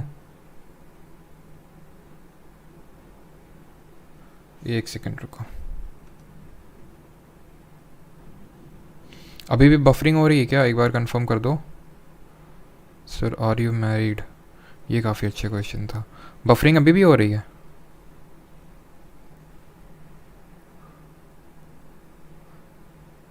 No no no no. अच्छा, कहाँ से रिपीट करना है एक बार कंफर्म कर दो। कहाँ से रिपीट करना है? अब सही हो गया। Okay okay okay okay. Last slide repeat करनी है, मैं रिपीट करता हूँ। कोई नहीं कोई नहीं। यस योंडो, अभी सही है। यार रिपीट हो जाता है ये। चलो, मैं आप में से किसी एक दो को ना अपना वो जो पर्सनल नंबर है वो दे दूंगा, ताकि कभी ऐसा होता है तो कॉल कर दिया करो। पता चलता है पढ़ाते हुए निकल गया और बीच में बफरिंग हो जाता है। चलो, बंद हो गई अभी, ठीक है। तो यहाँ पे मैंने आपको ये बताया, मैं चीज़ों को समराइज़ करता हूँ। मैंने ये बताया कि 3 चीज़ें होती हैं, एक होता है एडजर्नमेंट, एक होता है प्रोरोगेशन और एक होता है डिसोल्यूशन। जो एडजर्नमेंट करता है, एक सेकेंड, जो एडजर्नमेंट करता है वो हमारा प्रिसाइडिंग ऑफिसर करता है, पीठासीन अधिकारी करता है। प्रोरोगेशन और डिसोल्यूशन दोनों प्रेसिडेंट करता है। Adjournment presiding officer, prorogation dissolution और हाउस को समन करने, बुलाना, वो सारे काम प्रेसिडेंट करता है, ठीक। अब एडजर्नमेंट जो क्या करता है, सिर्फ एक सेटिंग को ख़त्म कर देगा, फिर एक मीटिंग को ख़त्म कर देगा। और आई होप ये मैंने आपको क्लियर हो गया है कि सेटिंग क्या होती है, मीटिंग क्या होती है। मैं जल्दी से बताता हूँ। हर दिन जो एक बैठता है सत्र, उस दिन एक होती है आपकी मीटिंग। एक मीटिंग में 2 सीटिंग होती हैं, pre lunch, post lunch. Pre lunch में 2 घंटे होते हैं, 11 से 12, जहाँ पे क्वेश्चन आवर होता है। वहाँ पे first hour of every parliamentary meeting होता है, जहाँ पे एक तरह से क्वेश्चन पूछे जाते हैं मिनिस्टर से, ठीक है। क्वेश्चंस भी 3 तरह के होते हैं। ये नहीं होगा तो जब हम लोग एमसीक्यू करेंगे तो वहाँ देख लेंगे। स्टार्ट क्वेश्चन, अनस्टार्ट क्वेश्चन और शॉर्ट नोटिस क्वेश्चन। यहीं पे मैं ब्रीफ में बता देता हूँ, आपके लिए उतना इंपॉर्टेंट नहीं है, यूपीएससी वगैरह एग्जाम्स के लिए इंपॉर्टेंट रहता है, बट फिर भी आपको बताता हूँ कि जो क्वेश्चंस होते हैं वो 3 टाइप के होते हैं। एक होते हैं स्टार्ड, ठीक है, दूसरे होते हैं अनस्टार्ड और तीसरे होते हैं शॉर्ट नोटिस क्वेश्चन, ठीक है। शॉर्ट नोटिस क्वेश्चन स्टार्ट में क्या है कि यहाँ पे आपके ओरल क्वेश्चन आंसरिंग होती है। ओरल मतलब है कि जैसे मैंने आपसे क्वेश्चन पूछा तो आप से मैंने ओरली पूछा, यानी कि यहाँ पे सप्लीमेंट्रीज फॉलो हो सकते हैं। अनस्टार्ड में क्या सप्लीमेंट्री फॉलो नहीं हो सकते हैं, बिकॉज यहाँ पे रिटन आंसर्स रिक्वायर्ड होते हैं, रिटन रिक्वायर्ड होते हैं। शॉर्ट नोटिस में यानी एटलीस्ट 10 दिन का नोटिस देना होगा उस मिनिस्टर को, एटलीस्ट 10 दिन का, ठीक है, शॉर्ट नोटिस, तभी आप उससे वो क्वेश्चन पूछ सकते हो। तो 3 तरह के क्वेश्चन होते हैं जिनको डिफरेंट तरह के पेपर्स में पब्लिश किया जाता है। खैर, ये क्वेश्चन आवर हो गया। अब अगला वाला जो घंटा होगा 12 से 1 जो होता है वो 0 आवर होता है, जिसको हम शून्य काल बोलते हैं। यहाँ पे एजेंडा ऑफ द डिसाइड होता है कि हम जब लंच के बाद मिलेंगे तो क्या हम एजेंडा क्या है हमारा, हम किस पे डिस्कशन करेंगे, दैट इज़ 0 आवर। प्रोरोगेशन क्या है, ये एक सेशन को उड़ा देता है, सेशन को खत्म। एडजर्नमेंट एक सीटिंग या मीटिंग को ख़त्म कर रहा है कि प्रिसाइडिंग ऑफिसर ने बोला कि आज का यहाँ पे आपका सीटिंग खत्म होता है, पोस्ट लंच मिलेंगे या फिर अब हम कल मिलेंगे। यहाँ पे क्या प्रोरोगेशन में वो सेशन को ही ख़त्म कर देता है प्रेसिडेंट, ठीक है। जिस तरह से आई थिंक ये मामा के घर जाने वाला एग्जांपल मैंने आपको बता दिया है, क्लियरली आपको समझ में आ गया है, ठीक है। क्वेश्चन आवर एडजर्न होता है, हाँ उस वही एडजर्न होता है आपका जो इफ़। क्या फिर से बफरिंग हो रही है क्या, ये बीच बीच में फालतू मत लिखा करो, बफरिंग है ना। तो और अगर डिसोल्यूशन की अगर बात करें तो it ends the very life of Lok Sabha, यानी कि डिसोल्यूशन में आपको 2 चीज़ें याद रखनी है। सबसे पहले ये सिर्फ प्रेसिडेंट करेगा, और दूसरी बात ये सिर्फ आपका लोकसभा में ही, और ये मैंने बता दिया। 1 सेकंड रुको, 1 सेकंड, ये चीज़ तो मैंने बता दी ना ड्यूरेशन पे, हाँ ये चीज़ ड्यूरेशन पे हो चुकी है। तो डिसोल्यूशन सिर्फ आपका लोकसभा में हो सकता है। डिसोल्यूशन का मतलब है कि आपने पूरे सत्र, पूरे एक तरह से हम बोल सकते हैं पूरी लोकसभा ही खत्म कर दी, फिर से फ्रेश इलेक्शंस होंगे और फिर से सारी चीज़ें होंगी। डिसोल्यूशन कब होता है, 2 केसेस में, या तो नो कॉन्फिडेंस मोशन पास हो जाए, जिस तरह आपने देखा अभी मैंने आपको पाकिस्तान का एग्जाम्पल दिया कि वहाँ नो कॉन्फिडेंस मोशन पास हो गया इमरान खान के अगेंस्ट, तो वहाँ डिसोल्यूशन। ऐसे यहाँ पे भी जब अटल बिहारी वाजपेयी जी के खिलाफ नो कॉन्फिडेंस मोशन पास हुआ तो प्रेसिडेंट ने डिसॉल्व कर दिया पूरे लोकसभा को। और अगर जब हमारा 5 ईयर्स का टेन्योर पूरा हो जाता है लोकसभा का, तब भी डिसोल्यूशन हो जाता है, जैसे कि अभी 2024 में होगा। और एडजर्नमेंट सीने डाई, फिर यहाँ पे मैंने आपको एक्सप्लेन किया कि व्हाट इज़ दिस एडजर्नमेंट सीने डाई। तो एडजर्नमेंट जो सीने डाई होता है एक्चुअल में एडजर्नमेंट का एक बड़ा भाई हम बोल सकते हैं। इसमें अंतर क्या होता है, एडजर्नमेंट पे हमने देखा कि उसने जो प्रिसाइडिंग ऑफिसर था उसने एक डेट ऑफ रीअसेंबली मेंशन करी कि अभी हम एडजर्न कर रहे हैं हाउस को और पोस्ट लंच मिलेंगे या फिर कल मिलेंगे, इस तरह से। एडजर्नमेंट सीने डाई में ये होता है कि वो without naming a day of reassembly, यानी कि वो डेट बताता नहीं है कि कब हमें मिलना है। वो एक्चुअल में एक झंडा होता है, झंडा दिखाता है किसको, प्रेसिडेंट को, कि अब यहाँ पे मैं आपको सिग्नल दे रहा हूँ कि आप हाउस को प्रोरोग कर दो, यानी कि सारे जो डिस्कशंस होने थे सारे बिल्स पे सब कुछ काम हो चुका है, अब आप कर दो प्रोरोगेशन, यानी कि यहाँ पे कोई डेट ऑफ रीअसेंबली नहीं दी जाती है एडजर्नमेंट सीने डाई पे। क्लियर है अभी चीज़ें, आगे बढ़ते हैं। काफ़ी डिस्कशन हो गया इस पर्टिकुलर आर्टिकल पे, बिकॉज आई थिंक कुछ बफरिंग का इशू हो गया था। अभी आते हैं आर्टिकल नंबर 86 पे, that is right of president to address and send messages to house. Who is presiding officer, vice president. Presiding officer Lok Sabha में स्पीकर होता है और वाइस प्रेसिडेंट या फिर चेयरमैन होता है राज्यसभा के केस में। वो हम अभी आगे देखेंगे, दोनों के बारे में आज ही के लेक्चर में ख़त्म करेंगे, ये स्पीकर, डिप्टी स्पीकर और चेयरमैन और डिप्टी चेयरमैन के बारे में, ठीक है। तो एक इस तरह से आप रिलेट कर सकते हो, मैं आपको रिलेट करके बताता हूँ। आप ऐसे समझ लो कि एक क्लास होती है, ठीक है। एक क्लास में मैंने पिछले भी लेक्चर में बताया था, एक क्लास में होता है एक मॉनिटर होता है और एक होता है क्लास टीचर। तो मॉनिटर को आप समझ सकते हो लीडर की तरह, लीडर ऑफ द हाउस, जो कि हमारा प्राइम मिनिस्टर होता है, जिस भी हाउस का वो मेंबर होता है। और अगर फॉर एग्जांपल लोकसभा का मेंबर है तो वहाँ का लीडर हो जाएगा, तो राज्यसभा का कौन होगा, जिसको भी वो बोलेगा कि प्राइम मिनिस्टर बोलेगा कि मेरे बिहाफ पे ये लीडर होगा इस हाउस का। और क्लास टीचर होता है हमारे एक क्लास में, वो क्लास टीचर है प्रिसाइडिंग ऑफिसर, वो क्लास टीचर है प्रिसाइडिंग ऑफिसर। लोकसभा के केस में प्रिसाइडिंग ऑफिसर पीठासीन अधिकारी स्पीकर होता है, जो करंट में ओम बिरला है। और अगर हम बात करें राज्यसभा के केस में चेयरमैन होता है, जो करंट में भी जगदीप धनखड़, जो कि प्रेसिडेंट है। आर्टिकल 86 बात करता है right of president to address and send messages to house, यानी कि प्रेसिडेंट के पास ये पावर है, हाउस को बुला सकता है, कुछ उसको स्पीच देनी है, कुछ उनको बताना है, कुछ इंपॉर्टेंट जानकारी उनके साथ शेयर करनी है, तो वो कर सकता है। सिर्फ इतना ही है आर्टिकल 86 में और कुछ नहीं है। कोई मैसेज देना है तो वो दे सकता है, article 86 not that much important, बस ये है कि वो हाउस को एक तरह से एड्रेस कर सकता है। बट 87 एक स्पेशल एड्रेस है, 86 है एड्रेस और 87 है स्पेशल एड्रेस। और इस स्पेशल एड्रेस को हम जानते हैं मोशन ऑफ थैंक्स के नाम से। मोशन ऑफ थैंक्स, ये मोशन ऑफ थैंक्स होता क्या है, तो 2 ऐसे इंसिडेंसेस होते हैं। एक तो at the commencement of, at the commencement, यहां पे मैं लिख देता हूं पूरा, at the commencement of the first session after each general election, after each general election. और जब मैं जनरल इलेक्शन बोलता हूँ ना तो आम चुनाव की बात कर रहा हूँ, और आम चुनाव लोकसभा के होते हैं। आम चुनाव जब मैं वर्ड यूज़ करता हूँ जनरल इलेक्शन, तो दैट मीन मैं लोकसभा की बात कर रहा हूँ।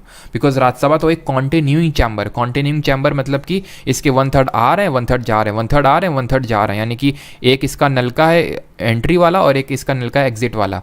पानी आ रहा है पानी जा रहा है, यानी कि इसमें हमेशा पानी रहता है, ठीक है। और लोकसभा में एक साथ पानी खत्म होता है, एक साथ पूरी लोकसभा डिसॉल्व होती है, सारे काउंसिल ऑफ मिनिस्टर जाते हैं और फिर से फ्रेश इलेक्शंस होते हैं, ठीक है। तो एक तो जब फर्स्ट सेशन होगा, इसका मतलब क्या है, जो मैंने लाइन लिखी इतनी लंबी से, इसका मतलब है कि जो 2024 में जब चुनाव होंगे ना, तो जो नई लोकसभा बनेगी उसका जो पहला सेशन होगा वो, और first session of each fiscal year, first session of each fiscal year, ठीक है। अब ये फिस्कल ईयर क्या होता है? फिस्कल ईयर मतलब जो आपका 1 अप्रैल से लेकर 31 मार्च तक जो आपका फाइनेंशियल ईयर होता है वो। तो वो जो फर्स्ट सेशन है, एक तो वो हर फिस्कल ईयर का, और जो फर्स्ट सेशन होता है आफ्टर ईच जनरल इलेक्शन जो अगले साल आपका होगा, इनको एड्रेस करेगा कौन? हमारा प्रेसिडेंट कलेक्टिवली एड्रेस करेगा। लोकसभा और राज्यसभा को कलेक्टिवली एड्रेस करेगा, कलेक्टिवली एड्रेस करेगा। अब एड्रेस करेगा मतलब इसका क्या हुआ एड्रेस करेगा? तो इसमें वो बताएगा कि पिछले साल गवर्नमेंट की क्या क्या पॉलिसीज़ रहीं, किस तरह से मतलब चीज़ें आगे बढ़ी, गवर्नमेंट ने किन किन चीज़ों को लेकर काम किया। तो एक तरह से प्रेसिडेंट यहाँ पे गवर्नमेंट की पॉलिसीज़ के बारे में दोनों में जॉइंट सीटिंग करके बुला रहा है। जॉइंट सीटिंग को बुलाता कौन है? प्रेसिडेंट बुलाता है। बिकॉज समन बुलाने का मतलब क्या हुआ? समन करना, और समन करने का पावर प्रेसिडेंट के पास है। समन हो गया, प्रोरोग हो गया, डिसॉल्व हो गया, सारे पावर हमारे प्रेसिडेंट के पास है। सिर्फ एक है एडजर्नमेंट का पावर, एडजर्नमेंट को बोलते हैं अवकाश, वो है हमारा प्रिसाइडिंग ऑफिसर के पास। तो वो गवर्नमेंट की पॉलिसीज़ को बताता है, और पॉलिसीज़ को जब बताता है ना तो अलग से दोनों हाउसेज में इसको पास करवाना होता है। It needs to be passed in both the houses, passed in both the houses separately, both the houses separately इसको पास कराना ज़रूरी होता है। और अगर ये पास नहीं हो पाया ना तो सरकार गिर जाएगी मतलब डिसॉल्व हो जाएगी। और सरकार डिसॉल्व, कौन सा हाउस डिसॉल्व हो सकता है? राज्यसभा का भी डिसॉल्व हो ही नहीं सकता, नहीं लोकसभा, है ना। सेशन एडजर्न दोनों हो सकते हैं, लोकसभा राज्यसभा, प्रोरोग भी दोनों हो सकते हैं, बट डिसॉल्व अगर बात करूँगा ना सिर्फ लोकसभा हो सकता है, बिकॉज लोकसभा में ही सरकार बैठती है, वही डिसॉल्व हो सकता है। एडजर्नमेंट में जो नोटिसेज वगैरह कुछ खत्म नहीं होते। प्रोरोगेशन में क्या होता है, अगर कोई पेंडिंग नोटिस होता है तो जब अगला सेशन बैठेगा तो उस तक खत्म हो जाएगा वो नोटिस। डिसोल्यूशन में कुछ तरह के बिल भी खत्म हो जाते हैं। अब इतना डीप में हमें यहाँ पढ़ने की ज़रूरत है नहीं, किस टाइप के बिल सस्टेन करते हैं, किस टाइप के एंड हो जाते हैं, ठीक, क्लियर हो गया। बस इसमें इतना ही पढ़ना है। Now 88 right of ministers and attorney general as respects to houses, सदनों के संबंध में मंत्री और महान्यायवादी के अधिकार इनका ये है कि ये किसी भी सदन में बोल सकते हैं, किसी भी सदन, अब किसी भी सदन मतलब कितने सदन है? 2 ही तो है, मतलब लोकसभा राज्यसभा में किसी भी सदन में बोल सकते हैं। सिंपल टर्म्स में एकदम बता रहा हूँ मैं आपको, बोल सकते हैं, यानी कि they have right to speak in either house of the parliament but not right to vote, not right to vote. इसका मतलब क्या है? इसका मतलब ये है कि पहले तो मैं एक मिनिस्टर का केस ले लेता हूँ, देन अटॉर्नी जनरल का एक अलग से केस लूँगा, ठीक। मिनिस्टर का मतलब है या तो वो लोकसभा से मिनिस्टर होगा या तो राज्यसभा से मिनिस्टर होगा। मिनिस्टर है तो भाई एक टाइम पे दोनों हाउस का कोई भी मेंबर नहीं हो सकता है, नोट दिस थिंग। ना तो लोकसभा राज्यसभा का है सिमिलरली एक साथ, ना ही लोकसभा लेजिस्लेटिव का एक साथ, ना ही राज्यसभा लेजिस्लेटिव एक का असेंबली का एक साथ, मतलब एक मेंबर, ठीक है। कोई भी 2 हाउसेस का कभी भी member simultaneously at the same time नहीं हो सकता है।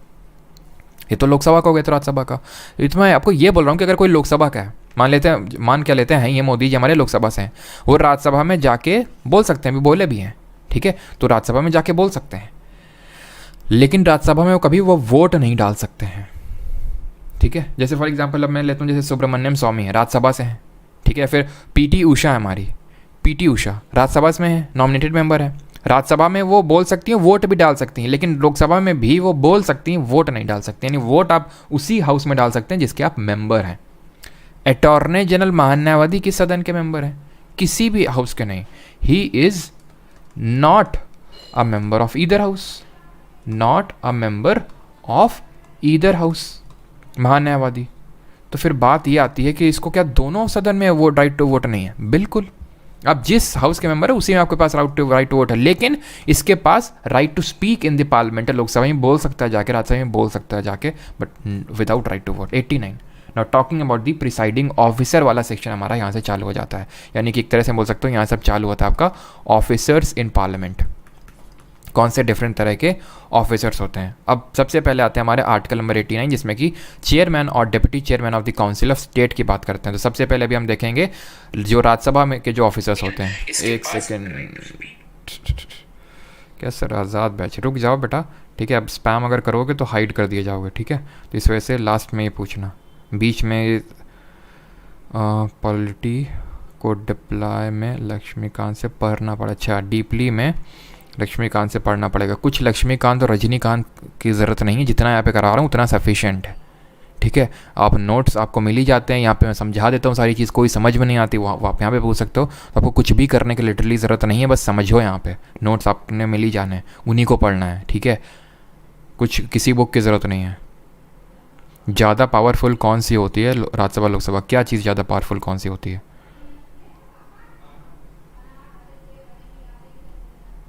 बिल्कुल, अभी रंजन गोगोई ने स्पीच दिया, बिल्कुल किसी भी हाउस में दे सकते हैं स्पीच। आर यू मैरिड मतलब इसका ही अभी कौन सा रेलेवेंसी है, ऐसा कौन सा भी डिस्कशन चल रहा है जो ये Telugu students also watching your videos please teach in English. English में पढ़ा रहा हूँ, अभी हिंदी भाषी मैं हूँ, हिंदी भाषी राज्य से बिलोंग करता हूँ, तो हिंदी तो बोलना ही पड़ेगा, ठीक है। Now chairman and deputy chairman of the council of state. तो अब मुझे ये बताइए चेयरमैन कौन होता है राज्यसभा का? ये तो बहुत आसान है, ये हम पढ़ चुके हैं कि जो हमारा वाइस प्रेसिडेंट ऑफ इंडिया होता है, he is the presiding officer of the, और he is the ex officio chairman of the Rajya Sabha, यानी कि कोई वाइस प्रेसिडेंट बनेगा वो अपने आप राज्यसभा का चेयरमैन बन जाएगा, राइट। तो आर्टिकल नंबर 89 का जो सब क्लॉज 1 है वो यही बोलता है कि vice president shall be an ex officio chairman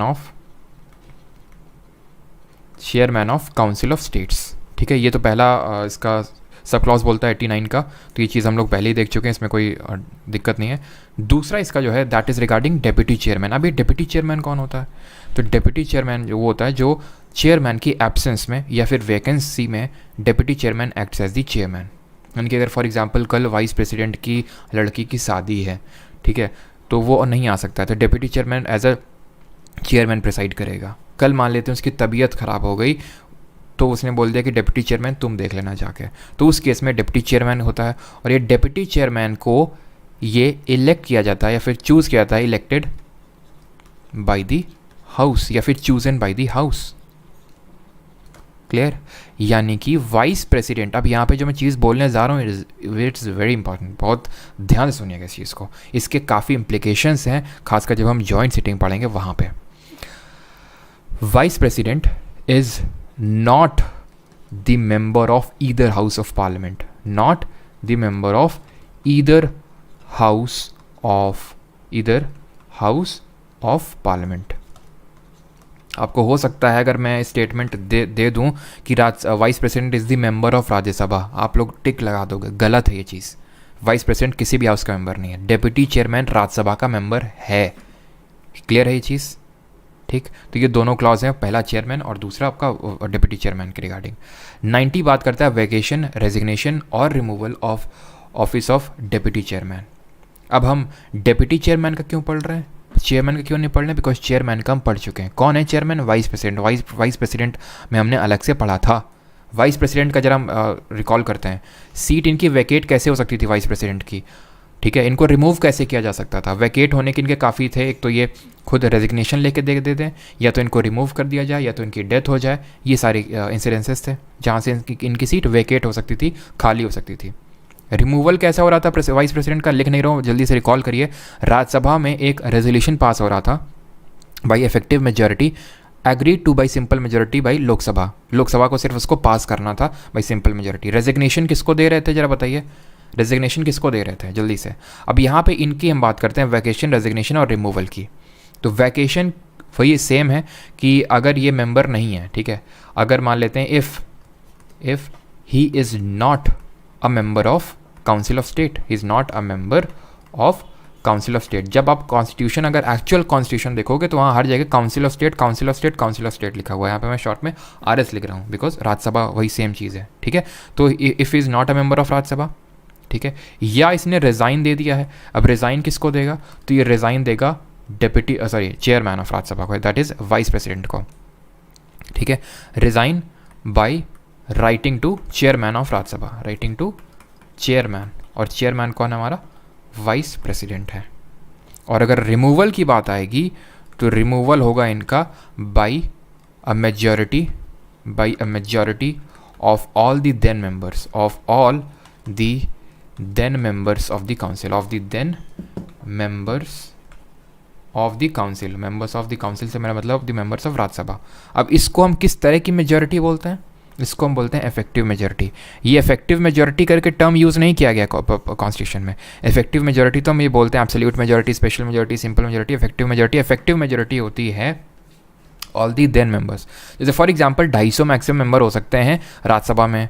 अभी मान लेते हैं कि इसकी करंट में 245 है वैसे, तो मान लेते हैं इसकी 10 सीट वेकेंट है, मान लेते हैं, तो 240 इसका मेजॉरिटी का मतलब होता है divide by 2 and plus 1, that means 121 अगर लोगों ने अप्रूव कर दिया रिमूवल के रेजोल्यूशन को तो ही स्टैंड्स रिमूव्ड, और ये रिमूव हो जाएंगे आपके कौन, डेप्यूटी चेयरमैन। तो आर्टिकल नंबर 90 सिर्फ डेप्यूटी चेयरमैन की बात करता है। और अगेन जिस तरह हमने बाकियों के रिमूवल के रेजोल्यूशन में देखा था, इसको भी 14 डेज़ का प्रायर नोटिस देना होगा। ये 14 डे बड़ा इंपॉर्टेंट है इसमें आपका पार्लियामेंट चैप्टर में, फिर हमारा जो कॉन्स्टिट्यूशन है खासकर पार्लियामेंट चैप्टर में। क्यों, क्योंकि 14 डेज़ का नोटिस प्रेसिडेंट को दिया जाना था, फिर हम सुप्रीम कोर्ट हाई कोर्ट जज देखेंगे, फिर यहाँ पे भी आपको वाइस प्रेसिडेंट के लिए भी ऐसा ही था, और 14 डेज़ का ही जब हम मनी बिल पढ़ेंगे तो वहाँ पे भी फिर ये 14 डेज़ आपका आने वाला है। अब आते हैं article number 91, power of deputy chairman और other persons to perform the duties of the office of और टू एक्ट एज चेयरमैन।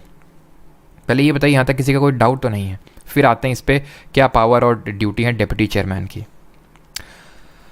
हाँ ओके ठीक, चलिए, तो डाउट नहीं है, क्लियर, ठीक। तो अब आ जाते हैं पावर ऑफ डिप्टी चेयरमैन पे। क्या है पावर एज अ, अभी मैंने आपको बताया डिप्टी चेयरमैन का ऑफिस इसलिए रखा गया ताकि कल को अगर एब्सेंट या वेकेंट है हमारा चेयरमैन तो वो डिप्टी चेयरमैन के तौर पे एक्ट कर सके। लेकिन फॉर एग्जांपल मैं आपसे क्वेश्चन पूछता हूँ कि चेयरमैन, ठीक है, चेयरमैन एंड डिप्टी चेयरमैन दोनों ही एब्सेंट हो गए, ठीक है, दोनों ही चेयरमैन और डिप्टी चेयरमैन दोनों ही अगर एब्सेंट हो गए तो क्या होगा, क्या होगा। तो इस केस में क्या होता है, जो चेयरमैन होता है वो 10 मेंबर्स को हाउस में बिठा के रखता है, मतलब अपॉइंट करके रखता है एज अ पैनल ऑफ। ये कहीं पे भी कॉन्स्टिट्यूशन में मेंशन नहीं है, ठीक है, ये चीज़ जो आपको बता रहा हूँ कॉन्स्टिट्यूशन में कहीं पे मेंशन नहीं है कि ऐसा पैनल ऑफ चेयरपर्सन या पैनल ऑफ वाइस चेयरपर्सन करके होता है, ठीक है। तो panel of not more than 10 members panel of chairperson appoint करके रखता है, कौन, राज्यसभा में जो चेयरमैन होगा वो। और इनमें से कोई एक मेंबर उठ के आएगा जब इन दोनों की एब्सेंसी होगी, उस केस में वो हाउस को प्रिसाइड करेगा। इज़ दैट क्लियर, ठीक है। तो यानी आप ये चीज़ समझ गए ना कि अगर चेयरमैन नहीं है, डेप्यूटी चेयरमैन भी वेकेंट है, if the office of chairman is vacant and deputy chairman is also seat इसकी भी वेकेंट है, तो उस केस में क्या होगा, उस केस में हमारा पैनल ऑफ चेयरपर्सन से कोई एक मेंबर प्रिसाइड नहीं कर पाएगा। कुछ लोग अभिजीत की तरह माथा पकड़ लिए होंगे कि सर पगला गए हैं क्या आप, अभी तो बोल रहे हो जाएगा और अभी बोल रहे नहीं हो पाएगा। तो पगला नहीं गए, फिर से सुनो, ठीक है, फिर से देखो यहाँ पे क्या मैंने कुछ ऐसा डिफरेंट आपको लग रहा है, ठीक है। फिर से मैं दोनों स्टेटमेंट बोलता हूँ। अगर चेयरमैन और डिप्टी चेयरमैन दोनों ही एब्सेंट होंगे तो उस केस में इन 10 मेंबर्स जो पैनल ऑफ चेयरपर्सन जिसको बोलते हैं, जिसको चेयरमैन ने अपॉइंट करके रखा है, उनमें से कोई एक आएगा और सेशन को प्रिसाइड करेगा। मैं बोल रहा हूँ अगर चेयरमैन डिप्टी चेयरमैन अगर दोनों अगर आपके वेकेंट रहते हैं, तो सीट वेकेंट रहती हैं, तो उस केस में पैनल ऑफ चेयरपर्सन से कोई भी मेंबर आके प्रिसाइड नहीं कर सकता है, पावर ही नहीं है ये। दोनों में अंतर था एब्सेंट और वेकेंट का। एब्सेंट और वेकेंट में अंतर होता है। फॉर एग्जांपल चेयरमैन की बेटे की शादी डिप्टी चेयरमैन की बेटी के साथ है, तो दोनों अभी एब्सेंट हैं कामकाजी काम में। फिर चेयरमैन बीमार हो गया, डिप्टी चेयरमैन बीमार हो गया, तो दोनों एब्सेंट है। दैट डजंट मीन कि वो सीट खाली हो गई, वेकेंट हो गई। वेकेंट कब होता है, फॉर एग्जांपल डेथ हो गई चेयरमैन की, डिप्टी चेयरमैन की भी डेथ हो गई, फिर चेयरमैन ने रिज़ाइन कर दिया। चेयरमैन किसको रिज़ाइन करेंगे ज़रा बताइए, किसको लिख के रिज़ाइन करते हैं चेयरमैन हमारे। और डिप्टी चेयरमैन ने भी रिज़ाइन कर दिया, फिर इनकी डेथ हो गई, ठीक है, या फिर इनको रिमूव कर दिया गया। उस केस में परमानेंट एक तरह से फॉर एग्जांपल आज आप स्कूल नहीं गए, कभी हो जाता था आपको फीवर आ जाता था, आप स्कूल नहीं आते थे, ठीक है, और उस केस में आप बेड रेस्ट लेते थे ना क्यों, क्योंकि डॉक्टर ने एडवाइस कर रखा था आपको, और वही फिर आप चिपकाते हैं अपने क्लास टीचर को, क्लास टीचर समझ जाता है कि तुम हमको गोली दे रहे हो, ऐसा कुछ तुम्हारे हाव भाव से नहीं लग रहा है कि तुमको फीवर और बेड रेस्ट के लिए तुम्हें डॉक्टर ने 2 दिन का एडवाइस किया है लेकिन उस केस में ऐसा तो है नहीं कि ये बोल दिया था कि ये जो है, मान लेते हैं राहुल जी अब इनकी सीट वेकेंट हो गई, अब ये हमारे बीच में ये भाई साहब नहीं रहे, इन्होंने दूसरे स्कूल में एडमिशन ले लिया, ऐसा तो नहीं ना, 2 दिन आप नहीं गए तो आपकी सीट वेकेंट। लेकिन फॉर एग्जांपल आपने दूसरे स्कूल में एडमिशन ले लिया, या फिर फॉर एग्जांपल मान लेते हैं कि अब आपको पढ़ना लिखने से आपका सब मोह भंग हो चुका है, अब आप काम पे जाना चाहते हो, ठीक है, तो आपकी वो सीट वेकेंट हो गई, इस तरह से। क्लियर है? वो हम देखते हैं किस तरह से होती है, बट यहाँ तक आपको क्लियर। अब ये बात आती है कि अगर चेयरमैन डिप्टी चेयरमैन दोनों वेकेंट हो गए तो क्या होगा। एब्सेंट में तो आपने बता दिया कि पैनल ऑफ चेयरपर्सन से आ जाएगा, वेकेंट के केस में प्रेसिडेंट आएगा जल्दी से, ठीक है, और किसी एक मेंबर को उस केस में प्रेसिडेंट आएगा और वो अपॉइंट कर देगा किसी को भी टू एक्ट एज चेयरमैन, और जल्दी से बोलेगा क्या, फिर वाइस प्रेसिडेंट के जल्दी से इलेक्शंस करवाने होंगे, बिकॉज चेयरमैन है कौन, वाइस प्रेसिडेंट, और चेयरमैन अपना रेजिग्नेशन किसको देता है, प्रेसिडेंट को, ठीक है, डेप्यूटी चेयरमैन को नहीं, बिकॉज वाइस प्रेसिडेंट होता है हमारा चेयरमैन, हमने देखा था प्रेसिडेंट वाइस प्रेसिडेंट को देता है, वाइस प्रेसिडेंट प्रेसिडेंट को देता है, ठीक है, क्लियर है। तो वैकेंसी के केस में प्रेसिडेंट आएगा और किसी मेंबर को अपॉइंट कर देगा, एब्सेंसी केस में ऐसा होगा। अभी पैनल ऑफ चेयरपर्सन की फर्स्ट वेमेन कौन बनी है जो पैनल ऑफ चेयरपर्सन में अपॉइंट करी गई हैं, कोई बताएगा? First women to be appointed in the panel of chairperson in Rajya Sabha, she is Payyoli express PT Usha. ठीक, अगले क्वेश्चन पे आते हैं 92, सॉरी अगले आर्टिकल पे आते हैं, article number 92, and that talks about the chairman और the deputy chairman not to preside वाले resolution for his removal from office is under consideration. यानी कि अगर इनके खिलाफ रिमूवल का रेजोल्यूशन चल रहा है तो इनके पास इतनी पावर नहीं है कि ये जाके सेशन को प्रिसाइड करेंगे, इनसे बोलेगा आ जाओ बेटा नीचे उतर के आ जाओ घूम के आ जाओ जरा इधर पे ठीक है, तो इनको नीचे बिठाया जाएगा, नीचे मतलब सबके साथ बिठाया जाएगा कुर्सी में। अब ये उस राजगद्दी में नहीं बैठेंगे जहाँ पे इनके पास सेशन को एडजर्न करने का पावर था, किसी को रेस्टिगेट करने का पावर था, ये सारे पावर इनके छीने जा चुके हैं क्योंकि इनके रिमूवल का रेजोल्यूशन चल रहा है अभी। क्लियर है? और अब यहाँ पे जो इसका प्रोविज़न है, प्रोविज़न नंबर 292 का, वो बात करता है इनके राइट टू वोट की। अब बहुत ध्यान से समझना, क्या समझना कि 2 तरह की वोटिंग होती है पार्लियामेंट में। ठीक है, यहाँ पे आपको समझा रहा हूँ, 2 तरह की वोटिंग होती है। The first kind of voting is voting at first instance, और दूसरा होता है कास्टिंग वोट। कोई भी मान लो चीज़ डिसाइड करनी है तो वोटिंग से होती है। ठीक है, लोगों से पूछा था कितने लोग सपोर्ट में, those who are in the support से yes, those who are in the opposition से नो, तो इस तरह से वोटिंग होती है। ठीक है, तो अगर मान लेते हैं कि फॉर एग्जांपल 60 लोगों ने बोला येस, 40 लोगों ने बोला नो, ठीक है, तो उस केस में जो 60 बोल रहे हैं वो हो जाएगा। ठीक है, अब बात ये आती है, और फॉर एग्जांपल मान लेते हैं कि इक्वालिटी ऑफ वोट हो जाएगी। अब 100 लोग वोट कर रहे थे और 50 ने बोला येस, 50 ने बोला नो। अब इस केस में क्या होगा, इक्वालिटी ऑफ वोट हो गई। तो उस केस में in case of equality of vote casting vote दिया गया हमारे प्रिसाइडिंग ऑफिसर्स को कि जब ऐसा हो तो आप अपना वोट डाल के मसले को सुलझा देना। ठीक है, आपका वोट डालोगे तो अपने आप जो 51 जिस भी साइड आप डालोगे वो बात मान ली जाएगी। प्रिसाइडिंग ऑफिसर को कास्टिंग वोट का पावर दिया गया है। तो ये एट फर्स्ट इंस्टेंस वाला पावर किसको, इन जनरल, जैसे कि ये हमारा प्रिसाइडिंग ऑफिसर है जो राजगद्दी बैठा हुआ, और ये सब इसके मान लेते हैं नीचे ये सब जो सदन के सदस्य वो लोग बैठे हुए, ये वोटिंग करते हैं एट फर्स्ट इंस्टेंस। ये तभी वोट करता है जब ज़रूरत पड़ती है कि भाई इक्वालिटी ऑफ वोट हो गया तब। ठीक, जब इनके रिमूवल का रेजोल्यूशन चल रहा होगा तो ये भाई साहब आके नीचे बैठ जाएंगे। अब इनके पास कौन सा वोट होगा, कास्टिंग वोट तो बिल्कुल नहीं होगा क्योंकि उस गद्दी पे जो बैठेगा उसी को कास्टिंग वोट है। तो इसका मतलब इनके पास फर्स्ट इंस्टेंस का होगा। ये बात आधी सत्य है, आधा सत्य आधा फसाना। कैसे? ये एट फर्स्ट, जब इनके रिमूवल का रेजोल्यूशन चल रहा होगा ना, तो लिख नहीं रहा हूँ, समझ लो कि डिप्टी चेयरमैन के पास तो एट फर्स्ट इंस्टेंस का वोट होगा लेकिन चेयरमैन के पास नहीं। सर ऐसा क्यों? ऐसा इसलिए, किस लिए? इसलिए because he is not a member of either house of parliament, यानी he is not a member of Rajya Sabha. वो राज्यसभा का मेंबर नहीं है। मेंबर्स को ही वोटिंग का पावर होता है, याद करो। ये जो हम पावर ऑफ पढ़ रहे थे, ठीक है, पावर जब हम लोग पढ़ रहे तो ये चीज़ देखी थी ना कि जो मेंबर होते हैं सिर्फ उनको पावर होता है कि वोट डाल सकते हैं एट फर्स्ट इंस्टेंस वाला। तो ये भाई साहब इनके रिमूवल का रेजोल्यूशन चल रहा होगा तो वोट नहीं कर सकते हैं। ठीक, अब आते हैं 93 में, स्पीकर और deputy speaker of house of people. जिस तरह प्रिसाइडिंग ऑफिसर होता है हमारा राज्यसभा में चेयरमैन, उसको असिस्ट करने के लिए फिर जब वो नहीं होता है तो डिप्टी चेयरमैन होता है, उसी तरह लोकसभा में होता है हमारा स्पीकर और डिप्टी स्पीकर।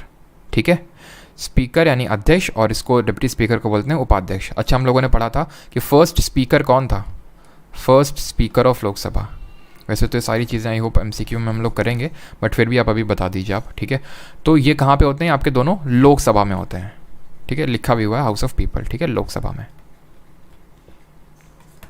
अब बात ये आती है कि उस केस में, वहाँ के राज्यसभा केस में तो चेयरमैन बन गया था, जो वाइस प्रेसिडेंट था वो अपने आप चेयरमैन बन गया था राज्यसभा में।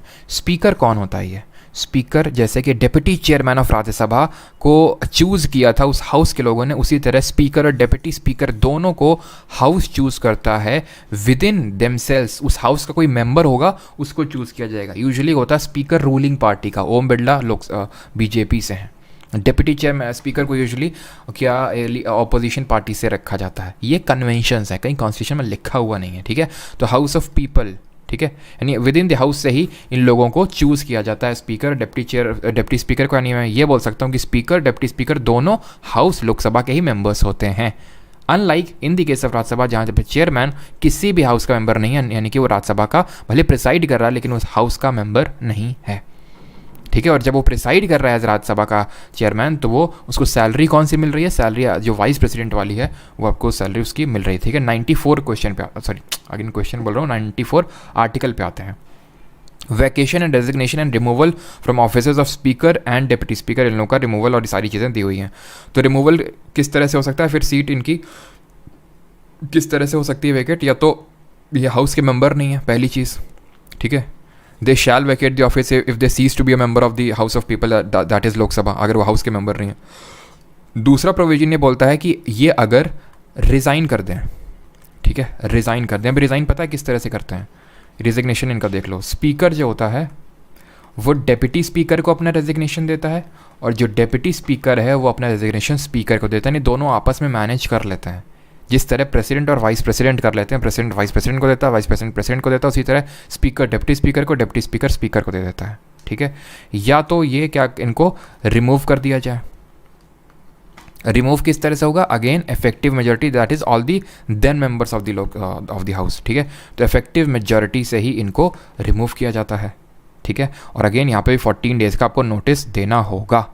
अब यहाँ पे एक चीज़ लिखी हुई है कि स्पीकर, इसी मतलब आपका आर्टिकल में लिखा हुआ है कि speaker shall not Venkat his office, shall not Venkat his office until immediately, ये अभी मैं आपको मतलब भी समझाता हूँ, until immediately before the first meeting of the house, until immediately before the first meeting of the house.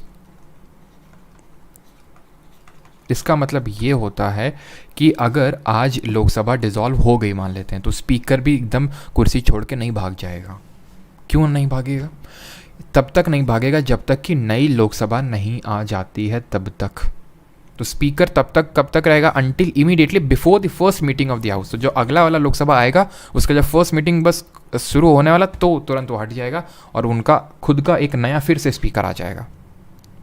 ठीक है, और वो किस तरह के स्पीकर होते हैं अभी हम देखेंगे। तो ये चीज़ आपको क्लियर होनी चाहिए कि इमीडिएटली रिजाइन नहीं करता speaker, immediately before the first meeting of the house करता है। इमीडिएटली कब करता है, before the first meeting of the house, but not immediately after the end of the existing Lok Sabha. I hope ये चीज़ आपको क्लियर होगी। अब बात कर लेते हैं आर्टिकल नंबर 95 की, पावर ऑफ डिप्टी स्पीकर। और अब यहाँ पे छोटे छोटे आर्टिकल हैं, ठीक है, और यहाँ तक नहीं होगा तो हम आर्टिकल नंबर 100 तक कर लेंगे। ठीक है, आर्टिकल नंबर 100 तक कर लेंगे और उसके बाद हम लोग कल के लेक्चर में देखेंगे। ठीक है, अब छोटे छोटे यहाँ के, तो यहाँ पे पावर दिए गए हैं डिप्टी स्पीकर और other person to perform duties of the office और to act a speaker. Again दो चीज़ें हैं।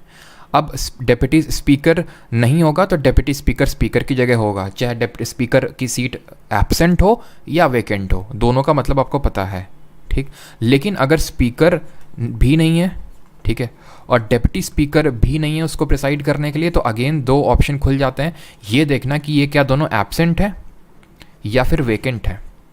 अगर एब्सेंट वाला केस है तो यहाँ पे स्पीकर जो है नॉट मोर देन 10 पर्सन को panel of vice chairperson appoint करके रखता है। पैनल ऑफ स्पीकर मत समझना कि वहाँ पैनल ऑफ चेयरपर्सन तो यहाँ पे पैनल ऑफ स्पीकर होगा, नहीं, पैनल ऑफ वाइस चेयरपर्सन इसको बोलते हैं, पैनल ऑफ वाइस चेयरपर्सन। उनमें से कोई एक जाके एब्सेंसी में प्रिसाइड करेगा। वैकेंसी में अगर बात करें, वैकेंट जब आपकी सीट होगी, यानी कि जब स्पीकर की भी सीट वैकेंट है, डिप्टी स्पीकर की भी सीट वैकेंट है, उस केस में अगेन यहाँ पे प्रेसिडेंट आएगा और प्रेसिडेंट उनमें से किसी एक मेंबर को उस गद्दी पे बिठा देगा और जल्दी से फिर से बोलेगा उससे कि आप चूज़ कर लो अपने हिसाब से कि आपका स्पीकर अब नया कौन होना चाहिए, बिकॉज हाउस ही चूज़ करता है। वाइस प्रेसिडेंट में तो पूरा इलेक्शन हो रहे थे, हमने देखा था, यहाँ पे हाउस आपका चूज़ कर रहा था। तो एक चीज़ ये ध्यान रखिएगा कि स्पीकर और जो डेप्यूटी स्पीकर हैं ये अलग से कोई ओथ नहीं लेते हैं। They do not subscribe to any different और टू एनी स्पेशल ओथ। क्यों? क्योंकि ये हाउस के मेंबर हैं। जब ये हाउस के मेंबर बने होंगे तो इन्होंने अपने आप उस हाउस के मेंबर की ओथ ले ली होगी, तो इसके अलग से कुछ ओथ लेने की ज़रूरत नहीं है। जब हाउस के मेंबर बने होंगे उसी ओथ से इनका काम चल जाएगा। क्लियर है यहाँ तक सभी को? किसी को कोई दिक्कत? ठीक। और पैनल ऑफ चेयरपर्सन और जो वाइस चेयरपर्सन बताइए, ये आपका कॉन्स्टिट्यूशन में आर्टिकल में नहीं ली, कॉन्स्टिट्यूशन में ये लिखा हुआ है कि एज पार्लियामेंट में डिसाइड हो, पार्लियामेंट ने ही डिसाइड किया था। फिर 96 पे आते हैं।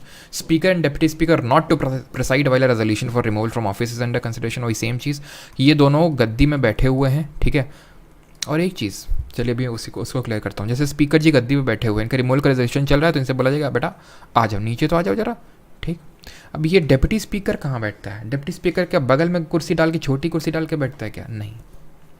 Deputy speaker is like any other member of the house when the speaker is presiding in the house. Same goes with the Rajya Sabha. Deputy chairman is like any other member of the house when the chairman is presiding the house.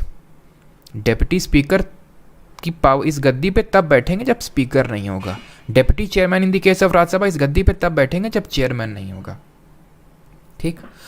अब इनके जब removal का resolution चल रहा होगा ना, मान लेते हैं कि स्पीकर का चल रहा है, अब डिप्टी स्पीकर का रिमूवल का रेजोल्यूशन कब चलेगा? वैसे तो यहाँ देखो, स्पीकर का मान लेते हैं रिमूवल का रेजोल्यूशन चलेगा, ये यहाँ के बैठेंगे और इनके पास अब वोटिंग एट फर्स्ट इंस्टेंस और वोट कास्टिंग वोट होंगे कि नहीं होंगे बताइए? अब मैं तुरंत बोल रहा हूँ कि दोनों होंगे, वोटिंग एट फर्स्ट इंस्टेंस भी होगा, कास्टिंग वोट भी होगा। क्यों? क्योंकि ये चेयरमैन ऑफ राज्यसभा के पास क्यों नहीं था? क्योंकि वो मेंबर ऑफ राज्यसभा नहीं था, ये तो है ना। तो इसके पास वोटिंग एट फर्स्ट इंस्टेंस होगा इस केस में, जब यहाँ बैठेगा। जब इस गद्दी पे बैठा है तो सिर्फ casting vote, no voting at first instance, because आप ऊपर बैठे हुए हैं, आपके पास जब इक्वालिटी ऑफ वोट होगा तभी आपको वोट डालने का मौका मिलेगा, कास्टिंग वोट। लेकिन अगर आप जब यहाँ बैठे हो तो कास्टिंग वोट आपके पास पावर नहीं है, वोटिंग एट फर्स्ट इंस्टेंस है। कास्टिंग वोट किसके पास है? जो इस गद्दी पे बैठा हुआ है। अगर डिप्टी स्पीकर बैठा हुआ तो ये मान लेते हैं स्पीकर नहीं है, डिप्टी स्पीकर गद्दी पे बैठे हुए हैं। अब डिप्टी स्पीकर खिलाफ मान लेते हैं रिमूवल का रेजोल्यूशन चल रहा है, तो वो यहाँ आके उतर के बैठेंगे और इनके पास फर्स्ट इंस्टेंस का ही वोट रहेगा, कास्टिंग वोट का नहीं। फॉर एग्जाम्पल मान लेते हैं कि स्पीकर यहाँ बैठे हुए हैं, स्पीकर यहाँ पे गद्दी पे बैठे हुए, इनके खिलाफ कोई रिमूवल का रेजोल्यूशन नहीं चल रहा है, ना ही डिप्टी स्पीकर के खिलाफ कोई रिमूवल का रेजोल्यूशन चल रहा है। अब डिप्टी स्पीकर के पास कौन सा वोट होगा? तो अभी तो मैंने बोला कि when the house is presided bye speaker, deputy speaker is like any other member of the house. तो एनी अदर मेंबर हाउस की तरह इनके पास वोटिंग एट फर्स्ट इंस्टेंस ही होगा जब तक ये स्पीकर की गद्दी पे नहीं बैठे हैं। आई होप सारी चीज़ें क्लियर हैं। 97 पे आते हैं। यहाँ पे सैलरीज और अलाउंसेस लिखा हुआ है चेयरमैन और डिप्टी चेयरमैन, स्पीकर और डिप्टी स्पीकर का, ठीक है। सैलरी इन लोगों को कितना भत्ता वगैरह मिलेगा वो लिखा हुआ है, नॉट दैट मच इंपॉर्टेंट। 98 पे आते हैं। 98 है आपका secretariat of parliament, again not that much important. ये क्या होता है? ये एक्चुअल में प्रेसिडेंट उस हाउस के पीठासीन अधिकारी, यानी लोकसभा केस में लोकसभा के जो चेयरमैन, लोकसभा के जो स्पीकर हैं और chairman in the case of Rajya Sabha, उनसे सलाह मशवरा करके सेक्रेटेरिएट अपॉइंट करते हैं। उनकी कैसे सर्विस कंडीशन होंगे, कैसे अपॉइंटमेंट किया जाएगा, वो सारी चीज़ें डिटरमाइन करते हैं। ये होते कौन है? सेक्रेटेरिएट होते हैं जैसे IAS ऑफिसर्स होते हैं, परमानेंट होते हैं ये, ठीक है। तो वो लोग इनको असिस्ट करने का काम करते हैं सब। जो एक तरह से वो जो सेक्रेटेरिएट होता है ना, वो कैबिनेट सेक्रेटरी रैंक का होता है बंदा, वो एक तरह से प्रिसाइडिंग ऑफिसर को असिस्ट करता है उसके मैटर्स पे, ठीक है। तो एक IAS ऑफिसर होता है, बस इसमें ज़्यादा याद नहीं रखना, बस सेक्रेटेरिएट है 98 में। 99 पे आते हैं ओथ और एफर्मेशन बाय मेंबर्स, शपथ के बारे में दिया है। शपथ कौन दिलाता है? शपथ के रिगार्डिंग आर्टिकल नंबर 19 में ये लिखा हुआ है कि या तो प्रेसिडेंट दिलाएगा, ठीक है, यानी कि they subscribe an oath before the president और some person appointed in that behalf by president, यानी कि या तो वो दिलाएगा या फिर जिसको उसने अपॉइंट किया है वो दिलाएगा। एक्चुअल में वो दिलाता नहीं है, उसके लिए वो कर देता है प्रोटेम स्पीकर को अपॉइंट।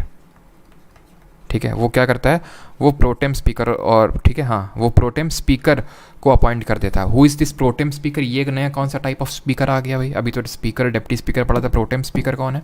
तो जब नई लोकसभा का गठन होता है तो जो नई लोकसभा आती है उनको शपथ दिलाने के लिए एक टेम्पररी स्पीकर को अपॉइंट कर दिया जाता है, जिसके पास सारी स्पीकर वाली पावर रहती हैं बट टेम्प्रेरी, यानी कि शॉर्ट टर्म के लिए। कितने टाइम के लिए?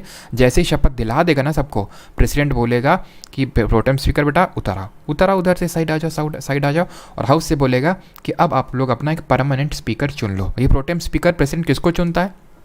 अपनी मर्जी से, यूजुअली सीनियर मोस्ट जो मेंबर होता है उसको, जो सीनियर मोस्ट, ये फ्रेंच प्रैक्टिस से लिया हम लोगों ने कि सीनियर मोस्ट को अपॉइंट करते हैं एकदम से। तो प्रोटेम स्पीकर ये टेम्प्रेरी स्पीकर होता है जिसका काम ओथ दिलाने होता है। ठीक है, इसका काम सिर्फ ओथ दिलाने का होता है, जो newly oath to newly elected Lok Sabha. ठीक है, न्यूली इलेक्टेड मेंबर्स या फिर लोकसभा। ठीक है, या तो प्रेसिडेंट दिलाएगा या फिर कोई अदर पर्सन। ये लिखा हुआ 99 में, बट दिलाता कौन है यूजुअली? जैसे कि अगर हम लोकसभा के केस में देखें तो तुरंत जो अपॉइंट होते हैं उनको प्रोटेम स्पीकर। इस प्रोटेम स्पीकर को असिस्ट करने के लिए 2 लोग देता है। खैर उतना हमें डीप में नहीं पढ़ना है, 100 पे आते हैं। आर्टिकल नंबर 100 यानी कि 100 किसकी बात करता है? तो 100 जो अभी मैं वोटिंग की बात कर रहा था ना, voting at first instance, casting vote, ये सब इसमें लिखा हुआ है। तो सर वहाँ क्यों बताए थे? तो वहाँ ये चीज़ समझाने के लिए, क्योंकि यहाँ समझाते तो उसका मतलब आपको ज़्यादा समझ ना आता ना, तो वहाँ स्पीकर, डिप्टी स्पीकर और चेयरमैन, डिप्टी चेयरमैन के साथ साथ आपने समझ लिया तो आपको ज़्यादा समझ में आ गया, बिकॉज वही चीज़ यहाँ पे फिर से रिपीट है। तो वोटिंग एट फर्स्ट इंस्टेंस और जो आपका कास्टिंग वोट है, वो सारी चीज़ें इसी में आपकी मैंशनड है। कास्टिंग वोट कब होता है? जब इक्वालिटी ऑफ वोट होता है, बट इसके बियॉन्ड भी काफ़ी चीज़ें हैं। ये तो इसका सब क्लॉज 1 और सब क्लॉज 2 में ही ख़त्म हो जाता है, बट सब क्लॉज 3 और सब क्लॉज 4 इंपॉर्टेंट चीज़ों की बात करते हैं। सब क्लॉज 3 इसका बात करता है, दैट इज़ कोरम। किसके बारे में बात करता है? Quorum. What is this quorum? इसको बोलते हैं हिंदी में गण पूर्ति। ठीक है, गण पूर्ति। अभी गण पूर्ति क्या होती है? तो ये होता है quorum, minimum number of members, minimum number of members required to carry on the proceedings of the house, required to carry on the proceedings of the house। एक हमारा दोस्त था, उसको हम कैडी करके बुलाते थे, पता नहीं वो कुछ मेरठ साइड का था आई थिंक। तो मेरठ साइड में आई थिंक कैडी वर्ड का कुछ ज़्यादा यूज़ होता है। भाई क्या कैडी चीज़ है ये मतलब कोई, जैसे कि कोई चीज़ खरीदी हम लोगों ने तो कि कितनी भाई कैडी चीज़ है, कितना कैडी टेस्ट है। आप कुछ अलग तरह से इसको मत रिलेट करिएगा, लेकिन वो बंदा वो अलग तरह से भी रिलेट करके हम लोगों के मज़े करवाता था, इसलिए उसका नाम फिर हम लोगों ने कैडी रख दिया था। ठीक है, तो minimum number of members required to carry on the proceeding of the house. इसको मैं सिंपल टर्म से समझाता हूँ। फॉर एग्जाम्पल मान लेता हूँ कि टोटल 4000 स्टूडेंट्स हैं। ठीक है, मान लेते हैं टोटल 4000 स्टूडेंट हैं जो पॉलिटी पढ़ना चाहते हैं, फिर पॉलिटी के लोग मान लेते हैं कि कोर्स में है, मान लेते हैं फॉर एग्जांपल मान लेते हैं। तो उसमें से अगर यहाँ पे मैं बोल दूँ कि अगर इसके 1/10 मेंबर नहीं आएंगे, यानी कि अगर 400 मेंबर लाइव क्लास में पढ़ने नहीं आएंगे तो मैं उस दिन क्लास नहीं लूँगा। यही है आर्टिकल नंबर 103 में, और 4 बात करता है इस चीज़ की। किस चीज़ की? कि ये कौन बोलेगा कि अगर इतने लोग नहीं आएंगे तो हम नहीं क्लास चलाएंगे? ये बोलता है आर्टिकल नंबर 100 सब क्लॉज 4। ठीक है, 100 सब क्लॉज 4। नहीं सर दिल्ली से। अच्छा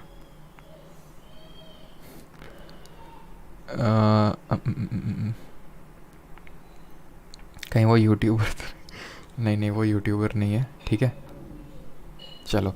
तो 100 सब क्लॉज 4 ये बोलता है कि अगर कोरम नहीं है तो क्या होगा। अगर कोरम नहीं होगा तो इसमें ये लिखा हुआ है कि प्रिसाइडिंग ऑफिसर जो है ना, यहाँ पर लिख देता हूँ, if there is no quorum, if the quorum is not met. अच्छा ये बताइए, एक मैं आपसे क्वेश्चन पूछता हूँ, कोरम में हम प्रिसाइडिंग ऑफिसर को इंक्लूड करेंगे या नहीं करेंगे? If the quorum is not met, in that case जो प्रिसाइडिंग ऑफिसर है, ठीक है, मैं इसी वजह से प्रिसाइडिंग ऑफिसर टर्म को यूज़ कर रहा हूँ, स्पीकर या चेयरमैन को यूज़ नहीं कर रहा हूँ, बिकॉज मैं प्रिसाइडिंग ऑफिसर जैसे मैं बोलता हूँ तो उससे स्पीकर भी आ जाता है और चेयरमैन भी आपका आ जाता है। तो इस केस में जो प्रिसाइडिंग ऑफिसर है वो सस्पेंड कर देगा मीटिंग को, ही और she will suspend the meeting, या फिर एक तरह से हाउस को एडजर्न कर देगा, सस्पेंड दी मीटिंग। इसी को हम बोलते हैं, वो उसने क्या कर दिया, हाउस को एडजर्न कर देगा कि जब इतने लोग आ जाएंगे तब। तो फॉर एग्जांपल अगर मैं लोकसभा के केस में बात करूं तो 1/10 कितना होगा, 550 का 55 होगा। राज्यसभा में कितना होगा, 25 हो गए, नहीं इतने मेंबर अगर नहीं है तो हाउस को वो एडजर्न कर देगा। ठीक है, तो यहाँ तक हमने देख लिया। अब इसके आगे हम देखेंगे 101 से कल 101 का भोग लगाएंगे। यहाँ से हम हमारा डिसक्वालिफिकेशन वाला पूरा सेक्शन चालू होगा। ठीक है, तो कल हम लोग यहाँ 123 तक कंप्लीट कर देंगे और इसके बाद आपके एमसीक्यूज़ भी लगे हुए हैं, उनको प्रैक्टिस करेंगे। और साथ ही साथ कल को थोड़ा हो सकता है लेक्चर बड़ा हो, साथ ही साथ हम लोग स्टेट लेजिस्लेचर भी करने वाले हैं, और उसको कुछ अलग से नहीं करना है, कुछ चीज़ें बस डिफरेंट है, वो आपको बता दूंगा। जिस तरह से मैंने आपको गवर्नर और CM and council of minister के केस में बताया था, इससे क्या होता है कि आपके एक ही टाइम पे दो दो चैप्टर ख़त्म हो जाते हैं, इसका ये एडवांटेज होता है। ठीक है सर, वो वोटिंग वाली साइड वापस अच्छा वोटिंग वाली साइड वापस एक्सप्लेन करो, स्पीकर एंड चेयरपर्सन की क्या डाउट क्या है? चेयरपर्सन और मुझे पता उसमें डाउट आएगा, मुझे पता था, ऐसा मुझे लग ही रहा था इसमें तुम्हारा डाउट आएगा। भाई मैंने वोटिंग में बताया कि आपका जो इस गद्दी पे बैठेगा, राजगद्दी पे, उसके पास वोट कास्टिंग वोट होगा, जो कि इक्वालिटी ऑफ वोट हो जाती तब होता है। यहाँ पे जो बाकी लोग हैं उनके पास वोटिंग एट फर्स्ट इंस्टेंस होता है। अगर इसके रिमूवल का रेजोल्यूशन चल रहा है तो यहाँ आके बैठना पड़ेगा नीचे, और नीचे बैठने पर वोटिंग एट फर्स्ट इंस्टेंस मिलता है। लेकिन ये चेयरमैन ऑफ राज्यसभा को ये नहीं मिलता है, डिप्टी चेयरमैन को मिलता है, डिप्टी स्पीकर को मिलता है, लोकसभा के स्पीकर ऑफ लोकसभा को मिलता है, इसको बेचारे को नहीं मिलता, because he is not the member of the house. Voting at first instance, तो ये सिर्फ बैठा रहेगा, सिर्फ बोलेगा और कुछ नहीं कर पाएगा ये। ठीक है, बहुत कैड़ा लेक्चर था। अच्छा आप किसी का कोई डाउट हो तो क्लियरली अच्छा पूछ लो। ठीक है, अगर किसी का बीच में कुछ मिस हो गया हो तो।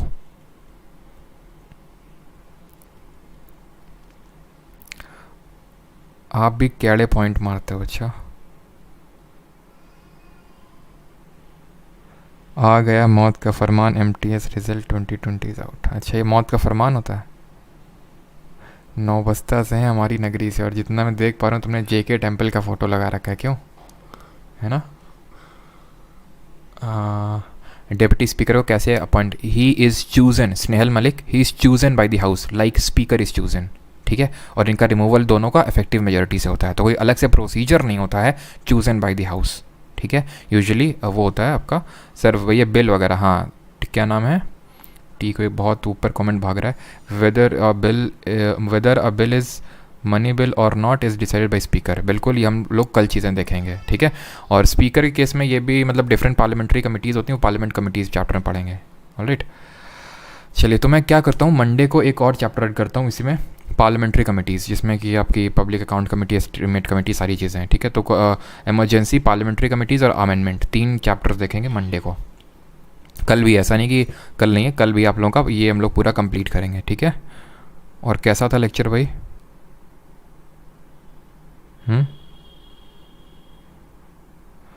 इस लोकसभा डिज़ोल्व होने से री इलेक्शन होता है क्या? बिल्कुल, अगर आपका डिज़ोल्व हो जाएगा लोकसभा, फिर से चुनाव होंगे, फिर से नई लोकसभा आएगी। Good night sir Arjun Tiwari, good night बेटा। पार्ट और शेड्यूल में क्या डिफरेंस है? पार्ट और शेड्यूल में क्या डिफरेंस है?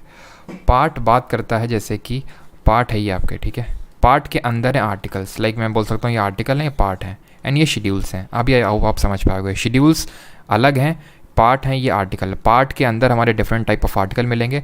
पार्ट एक तरह से आप चैप्टर बोल सकते हो, आर्टिकल उस चैप्टर के अंदर कितने जो पन्ने हैं, या फिर आप पार्ट को बोल सकते हो एक पूरा, जैसे कैलकुलस हम लोग पढ़ते थे ना, कैलकुलस में आपके डिफरेंशिएशन भी आती थी, इंटीग्रेशन भी आती थी, आपके एरिया अंडर द कर्व आता था, तो ये सारी चीज़ें क्या हो गई, वो कैलकुलस के अंडर आ रही हैं। तो कैलकुलस इज़ अ पार्ट, और जो integration, differentiation, area under the curve, differential equation, ये सब आपकी क्या होंगी, ये आपके आर्टिकल्स होंगे। ठीक है, शेड्यूल में जैसे हमारे शेड्यूल 1, शेड्यूल 2, इसमें एक तरह से आर्टिकल्स को सपोर्टिव, क्या रेलवे जीके कहाँ से पढ़ें? अरे रेलवे जीके कहाँ से पढ़ें, यहीं से पढ़ो और कहाँ से पढ़ो है, उसके लिए अलग से अब तुम रेलवे का जीके चलाएंगे क्या हम? हैं, कल भी लेट आएंगे महोदय। नहीं यार, कुछ दिक्कतें हो जाती हैं, अब तुम लोगों को लगता है ऐसे ऐसे सब ठीक है, अब पीपीटी में ये चीज़ वो चीज़, थोड़ी सी चीज़ें हो जाती हैं, टाइम लग जाता है। ठीक है, अब ऐसा नहीं है कि सब। राघव चड्ढा को कौन सस्पेंड किया है? सस्पेंड करने का काम प्रिसाइडिंग ऑफिसर का होता है। ठीक है, तो इसमें कोई बात ये नहीं आती कौन किया है, प्रिसाइडिंग ऑफिसर करेगा, जिस भी हाउस में बदतमीजी जो भी करेगा, या फिर अगर मन चला है कि अगर फॉर एग्जांपल मान लो कि आज बीवी से झगड़ा हो गया हमारे प्रिसाइडिंग ऑफिसर जी का, ठीक है, तो किसी भी को अगर किसी ने ज़्यादा ऊंची आवाज़ में बात की तो तुरंत सस्पेंड कर दिया। चलो अंशिका, मैं कल समझाता हूँ इसको। मेजॉरिटी है ना, इफेक्टिव मेजॉरिटी सिंपल, और नहीं होगा तो मैं क्लास स्टार्ट ही इसी से करूँगा कल, मेजॉरिटी से ही। 1/10 मेंबर रहने चाहिए ना सेशन होने के लिए, बिल्कुल साहिल, और उसमें आपका प्रिसाइडिंग ऑफिसर भी इंक्लूड होता है।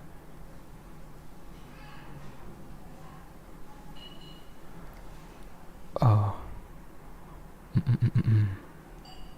और किसी का casting vote and first instance का मतलब होता है जो मेंबर्स के पास होता है वोट। कास्टिंग वोट होता है जो राजगद्दी पे बैठा है, नहीं तो जो हाउस को प्रिसाइड कर रहा है उसके पास होता है।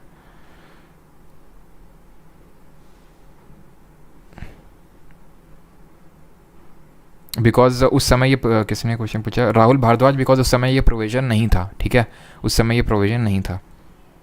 और आपको पता है कि हमारा जो फर्स्ट जो कॉन्स्टिट्यूएंट असेंबली थी, it perform like the first parliament of India.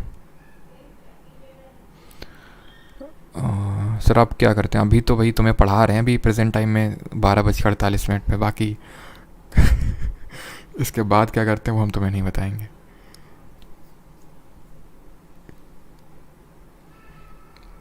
999 वाला बैच समझा दीजिए। समझा दीजिए मतलब क्या समझाने से बैच में भाई?